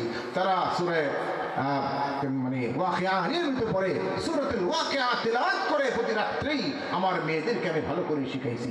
আর আমি সামি'তু বিউযুনাইয়া ক্বালা নবী সাল্লাল্লাহু আলাইহি ওয়াসাল্লাম মান ক্বারা সূরাতুল ওয়াকিয়া ফি কুল্লি লাইলাতিন লাম তুসিবহু ফাকাতুন আবাদা, যে ব্যক্তি প্রত্যেক রাতে সূরা ওয়াকিয়া তেলাওয়াত করে, ওই ব্যক্তির ঘরে, ওর সংসারে, ওর জীবনে আল্লাহ কোনোদিন অভাব অনটন দিবেন না। বলে সুবহানাল্লাহ। ওই সাহাবী বলতেছে, আব্দুল্লাহ ইবনে মাসউদ, আমি আমার নিজের কানে শুনেছি নবীজির হাদিস, অতএব আমি আমার মেয়েদেরকে কোরআন শিখাইছি, সূরা ওয়াকিয়া শিখাইছি ভালো করে, তারা তো নিয়মিতই পড়ে, অতএব আমার মৃত্যুর পরে আমার মেয়েরা, আমার সন্তানরা অভাবের মধ্যে থাকবে এটা আমি চিন্তাই করতে পারি না। যারা যেহেতু কোরআনের এই আয়াতগুলি তেলাওয়াত করে আল্লাহ নবীর হাদিস অনুযায়ী, আমি বিশ্বাস করি এদেরকে কোনোদিনই আল্লাহ অভাবের মধ্যে রাখবেন না, এরা রিজিকের সংকটের মধ্যে কোনো সময়ই থাকবে না। আমার ভাইরা, তাহলে আমি যে কারণে পেরেশান, আল্লাহ তো আমাকে সেই দাওয়া আমার হাতের কাছেই দিয়ে রাখছেন, আমি আমল শুরু করে দিয়ে দেখি আল্লাহ আমার চেষ্টা লাগবে নাকি চেষ্টার মধ্যে বরকত দেওয়ার মালিককে আল্লাহ রাব্বুল আলামিন। আমার ফসলের মধ্যে বরকত আল্লাহই দেন, আমার কামাইয়ের মধ্যে বরকত আল্লাহ পাকেই দেন, আর সেই বরকত যখন থাকে তখন আর আমার এই অভাবগুলি, কষ্টগুলি আর থাকে না, আল্লাহ কুদরতিভাবে এগুলোর থেকে মুক্ত করে দেন। বন্ধুরা আমার, অনেক রাত হয়ে গেছে, ঠান্ডার রাত, এতটুকুই শুধু বলবো, শেষ কথা এটাই যে মালিক আমারে বানাইছেন, আমার আগে দুনিয়ার সব মানুষকে যিনি বানাইছেন, সেই মালিক বলতেছেন বন্দিগি আমারই করতে হবে, আমার বন্দিগি ছাড়া আর আর কারোর সামনে মাথা উন্নত করা যাবে না, কার কথাও মানা যাবে না, কারো আইনও মানা যাবে না, কারো বিধানও মানা যাবে না। বিধান একমাত্র চলবে কার? আল্লাহ। আইন একমাত্র চলবে কার? আল্লাহর আইন চলবে, আল্লাহর বিধান চলবে, আল্লাহর নিয়ম চলবে পৃথিবীতে। আমরা সেই নিয়ম মেনে মেনে পৃথিবীর জীবন পার করে দিব, হাসতে হাসতে জান্নাতে চলে যাব। আমরা এটা সবাই চাই কি চাই না? আমরা চাই কি না? বন্ধুরা আমার, আমরা চাই, সেভাবে আমরা এগিয়ে যেতে চাই, সেইভাবে আমাদের সমাজটাকে আমরা গড়ে তুলতে চাই, আমাদের পরিবারকে আমরা গড়ে তুলতে চাই। আল্লাহ আমাদের সবাইকে বোঝার, আমল করার তৌফিক দান করুন।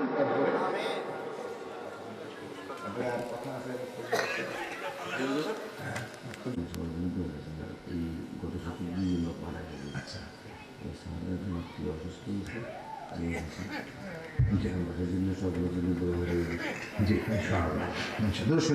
اللهم وعلى آل محمد كما صليت على إبراهيم وعلى آل إبراهيم إنك حميد مجيد. اللهم بارك على محمد وعلى آل محمد كما باركت على إبراهيم وعلى آل إبراهيم إنك حميد مجيد. أستغفر الله ربي من كل ذنب وأتوب إليه. أستغفر الله ربي من كل ذنب وأتوب إليه. لا حول ولا قوة إلا بالله العلي العظيم.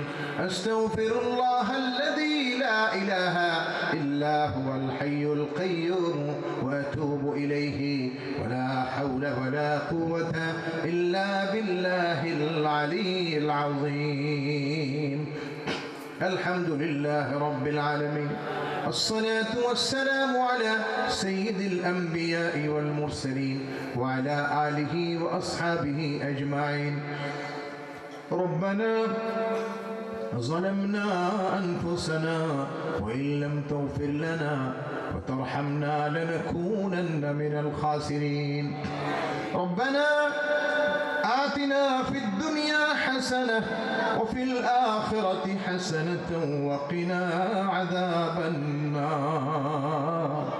رب اجعلني مقيم الصلاة ومن ذريتي ربنا وتقبل دعاء.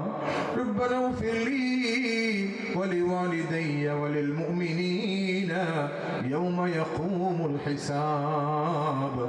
رب ارحمهما كما ربياني صغيرا.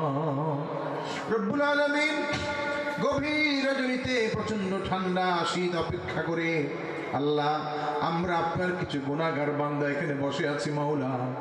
আপনার মহব্বতে, নবীর মহব্বতে, কোরআনের মহব্বতে, আপনার কালামের কথাগুলি, কোরআনের কথাগুলি আমরা শুনছিলাম। আল্লাহ দয়া করে আজকের এই মোবারক মাহফিলকে আপনি কবুল আর মঞ্জুর করেন মাওলা। ইয়া আল্লাহ, আশরাফপুর জনকল্যাণ সংগঠনের উদ্যোগে আয়োজিত এই তাফসীরুল কোরআন মাহফিল, আল্লাহ এই সংগঠন যারা এটা পরিচালনা করেন, এর পেছনে শ্রম দেন, ঘাম ঝরান, অর্থ ব্যয় করেন, কষ্ট করেন, আমাদের যুবকরা, বিভিন্ন পর্যায়ের দিনদার ভাইয়েরা যারা এর সাথে সম্পৃক্ত আছেন, আল্লাহ সবাইকে আপনারা অনেক বেশি আপন এবং ভালোবাসার মানুষ হিসেবে আপনি কবুল করে নেন মাওলা।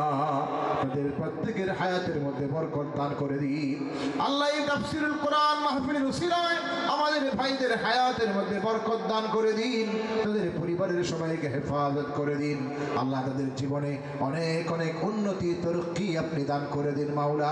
আল্লাহ, দেশের বাইরে থেকে অনেক যুবকরা সহযোগিতা করেছেন, সহায়তা করেছেন দিনের এই প্রোগ্রামগুলোকে কামিয়াব করার জন্য। আল্লাহ, যে যেভাবে সহযোগিতা করেছেন, কেউ অর্থ দিয়ে, কেউ সময় দিয়ে, কেউ শ্রম দিয়ে, আল্লাহ প্রত্যেকের কোরবানিকে আপনি কবুল ফরমান। এর উত্তম জাযা বদলা দুনিয়া আখিরাতে আপনি দান করে দিন মাওলা। ইয়া আল্লাহ, যাদের জন্য দোয়া চাওয়া হয়েছে আল্লাহ, আল্লাহ এই গ্রামের আল্লাহ দুজন মানুষ অল্প দিনের ব্যবধানে ইন্তেকাল করেছেন। এর আগেও বহু মানুষকে আমরা হারাইছি। জনাব রকিবউদ্দিন সাহেব, তার আত্মীয় স্বজন, পরিবারের অনেকেই দুনিয়া থেকে চলে গেছেন মাওলা। ইয়া আল্লাহ, আলেমদেরকে অনেক বেশি ভালোবাসতেন রকিব সাহেব। আল্লাহ, আপনার দিনের তালিমের জন্য, আল্লাহ কোরআনের শিক্ষার জন্য প্রতিষ্ঠান গড়ে গেছেন, এইগুলি চলতেছে। আল্লাহ, তার এই দিনের মার্কাজটাকে আপনি কবুল ফরমান। আল্লাহ, যা কিছু এখানে সন্তানরা তালিম গ্রহণ করতেছে আল্লাহ, এগুলোকে কবুল করে তার রূহের মধ্যে সওয়াবের অংশগুলি আপনি পৌঁছায় দিন মাওলা। আল্লাহ, আলেমদেরকে, হাফেজদেরকে ভালোবাসতেন, এর উসিলা করে আপনি তারে মাফ করে দিন মাওলা। আল্লাহ, জান্নাতের আলা মাকাম তাকে আপনি নসিব করে দিন মাওলা। ইয়া আল্লাহ, এই গ্রামের যত মানুষ কবরে শুয়ে আছেন, আশপাশ এলাকায় যত মানুষ কবরের মাটিতে শুয়ে আছেন, আল্লাহ এই কোরআনের মাহফিলের বরকতে সকল কবরবাসীকে আপনি ক্ষমা করে দিন মাওলা। তাদের কবরগুলোকে জান্নাতুল ফিরদাউসের অংশ বানায় দিন আল্লাহ। যত মানুষ আমাদের কাছে দোয়া চেয়েছেন, আপনি তো অন্তর্যামী, সব জানেন। আল্লাহ, কে কি জন্য দোয়া চেয়েছেন, আমাদের ভাইয়েরা বোনেরা, যার যে মাকসাদ রয়েছে, যার যে আবেদন রয়েছে, যার যে মনের আকাঙ্ক্ষা রয়েছে, আল্লাহ প্রত্যেকের নেক তামান্নাগুলি, আকাঙ্ক্ষাগুলি আপনি পুরা করে দিন মাওলা। ইয়া আল্লাহ, ইয়া মালিক, ইয়া করিম, কোরআনের কথাগুলি আমরা শুনছিলাম আল্লাহ, আপনার কোরআন যেন আমরা পড়তে পারি, বুঝতে পারি, মানতে পারি। ব্যক্তি থেকে সমাজ, সমাজ থেকে রাষ্ট্র, সব জায়গায় কোরআনের কথাগুলি মানার জন্য, বাস্তবায়নের জন্য আমাদেরকে সেই তৌফিক আপনি দান করে দিন মাওলা। ইয়া আল্লাহ, আপনার কোরআন যেন আমাদের দুনিয়াতেও সঙ্গী হয়, কবরেও সঙ্গী হয়, আসরের বিচারের দিনেও যেন কোরআন আমাদের সুপারিশকারী হয়ে যায়। আমাদেরকে ওই সব ভাগ্যবান মানুষদের অন্তর্ভুক্ত করে দিন মাওলা। আল্লাহ মাওলা, আমাদের অনেকেরই আব্বা মা দুনিয়ার থেকে চলে গেছেন মাওলা।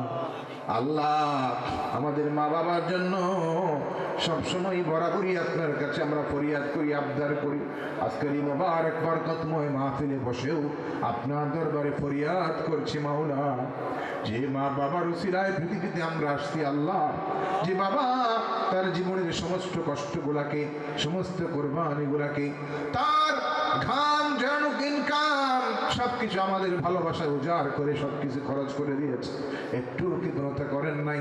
সন্তানের মায়া এত কষ্ট করেছেন যে বাবা আমাদেরকে লেখাপড়া করানোর জন্য, আমরা যারা ভালোভাবে জীবন কাটাইতে পারি এর জন্য আমাদের মা বাপ কতই না কষ্ট করেছেন।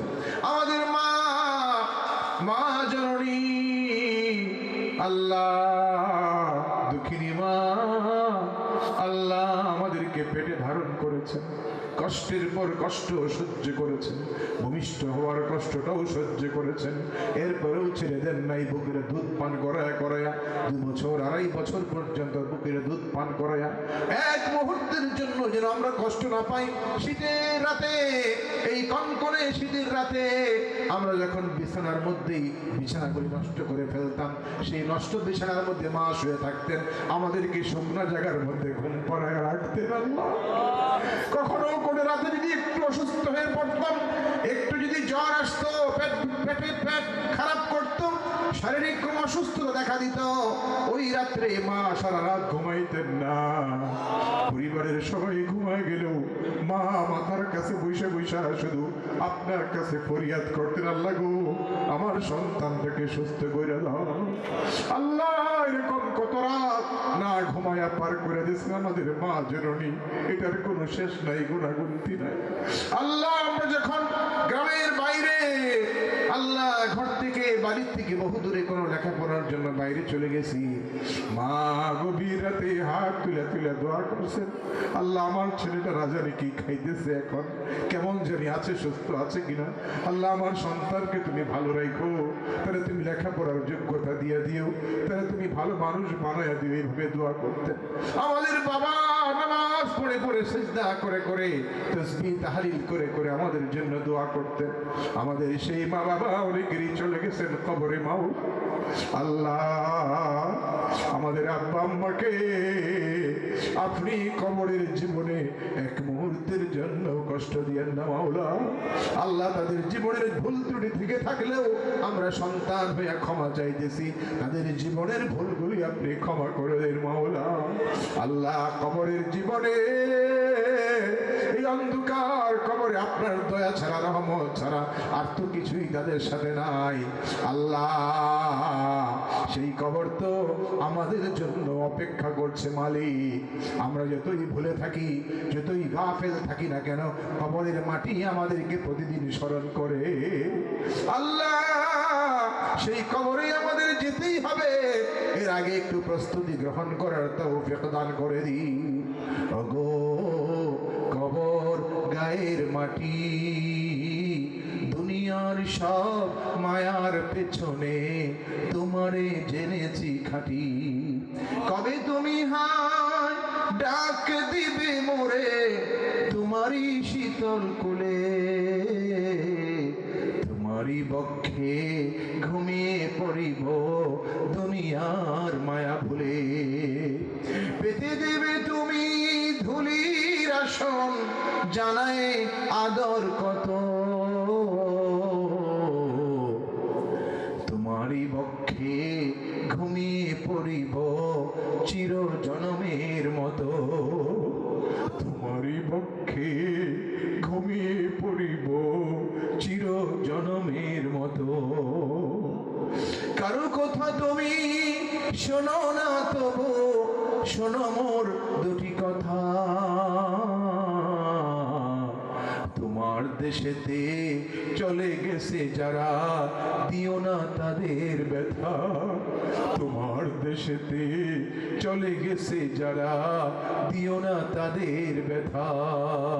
ওগো কবর গায়ের মাটি, দুনিয়ার সব মায়ার পেছনে তোমারে জেনেছি খাঁটি। আল্লাহ সেই কবর যেন আমাদের জন্য জান্নাতের টুকরা হয়ে যায়, জান্নাতের বাগিচা হয়ে যায়, আমাদের সেই সৌভাগ্য আপনি দান করে দিয়ে আল্লাহ কবরের জন্য, আখিরাতের জীবনের জন্য আমরা যেন কিছু সামান সাথে করে নিতে পারি, আমাদের সেই তৌফিক আপনি দান করে দিন রব্বুল আলামিন। যত মানুষ আমাদের ভাইরা, আমাদের দিনদার ভাইরা যারা আজকের মাহফিলে এসেছেন অথবা মাইকের আওয়াজ শুনছেন বাড়ি ঘরে থেকে আমাদের মা বোনেরা, আল্লাহ সবাইকে আপনার প্রিয় মানুষ হিসেবে আপনি কবুল করে নিয়েন মাওলা। প্রত্যেকের হায়াতের মধ্যে আপনি বরকত দান করে দেন, জীবনের ভুলগুলি আপনি ক্ষমা করে দিয়েন মাওলা। ওলামায়ে কেরাম যারা উপস্থিত হয়েছেন, এখানে আসছেন, বয়ান করেছেন, আল্লাহ এইভাবে মাজলিসে আজকের এই মাহফিলে একত্রিত হয়েছেন, ওলামায়ে কেরামের শান মান মর্যাদাকে আপনি বৃদ্ধি করে দিয়েন মাওলা। আল্লাহ দুনিয়ার জীবনে, আল্লাহ আখিরাতের জীবনে আলেম ওলামাদের, হাফেজ কারীদের শান মর্যাদাকে আপনি আরো কোটি কোটি গুণ বাড়াইয়া দিয়েন মাওলা। ইয়া আল্লাহ, ইয়া মাওলা, আমাদের আজকের দরখাস্তগুলি, আবেদনগুলি আল্লাহ নবীজির ওসিলায়, প্রিয় নবী সাল্লাল্লাহু আলাইহি ওয়াসাল্লামের ওসিলায় আমাদের সবগুলি দোয়া আপনি কবুল আর মঞ্জুর করে নিয়েন মাওলা। ইয়া আল্লাহ, আপনার কাছে আমাদের সবশেষে আবেদন, আল্লাহ এই জীবনের সমাপ্তি আছে আমরা বিশ্বাস করি, এই পৃথিবী ছেড়ে আমাদেরকে যেতেই হবে। আপনি যখন ডাক দিবেন কেউ আমরা থাকতে পারবো না, চলে আসতেই হবে আপনার কাছে। আল্লাহ জীবনের সে অন্তিম সময়ে মালাকুল মউত যখন আমাদের সামনে হাজির হয়ে যাবেন, যে জীবনের সেই অন্তিম সময়েও আপনি আমাদের জবানের মধ্যে জারি করে দিয়েন কালিমায়ে তাইয়্যিবা লা ইলাহা ইল্লাল্লাহু মুহাম্মাদুর রাসূল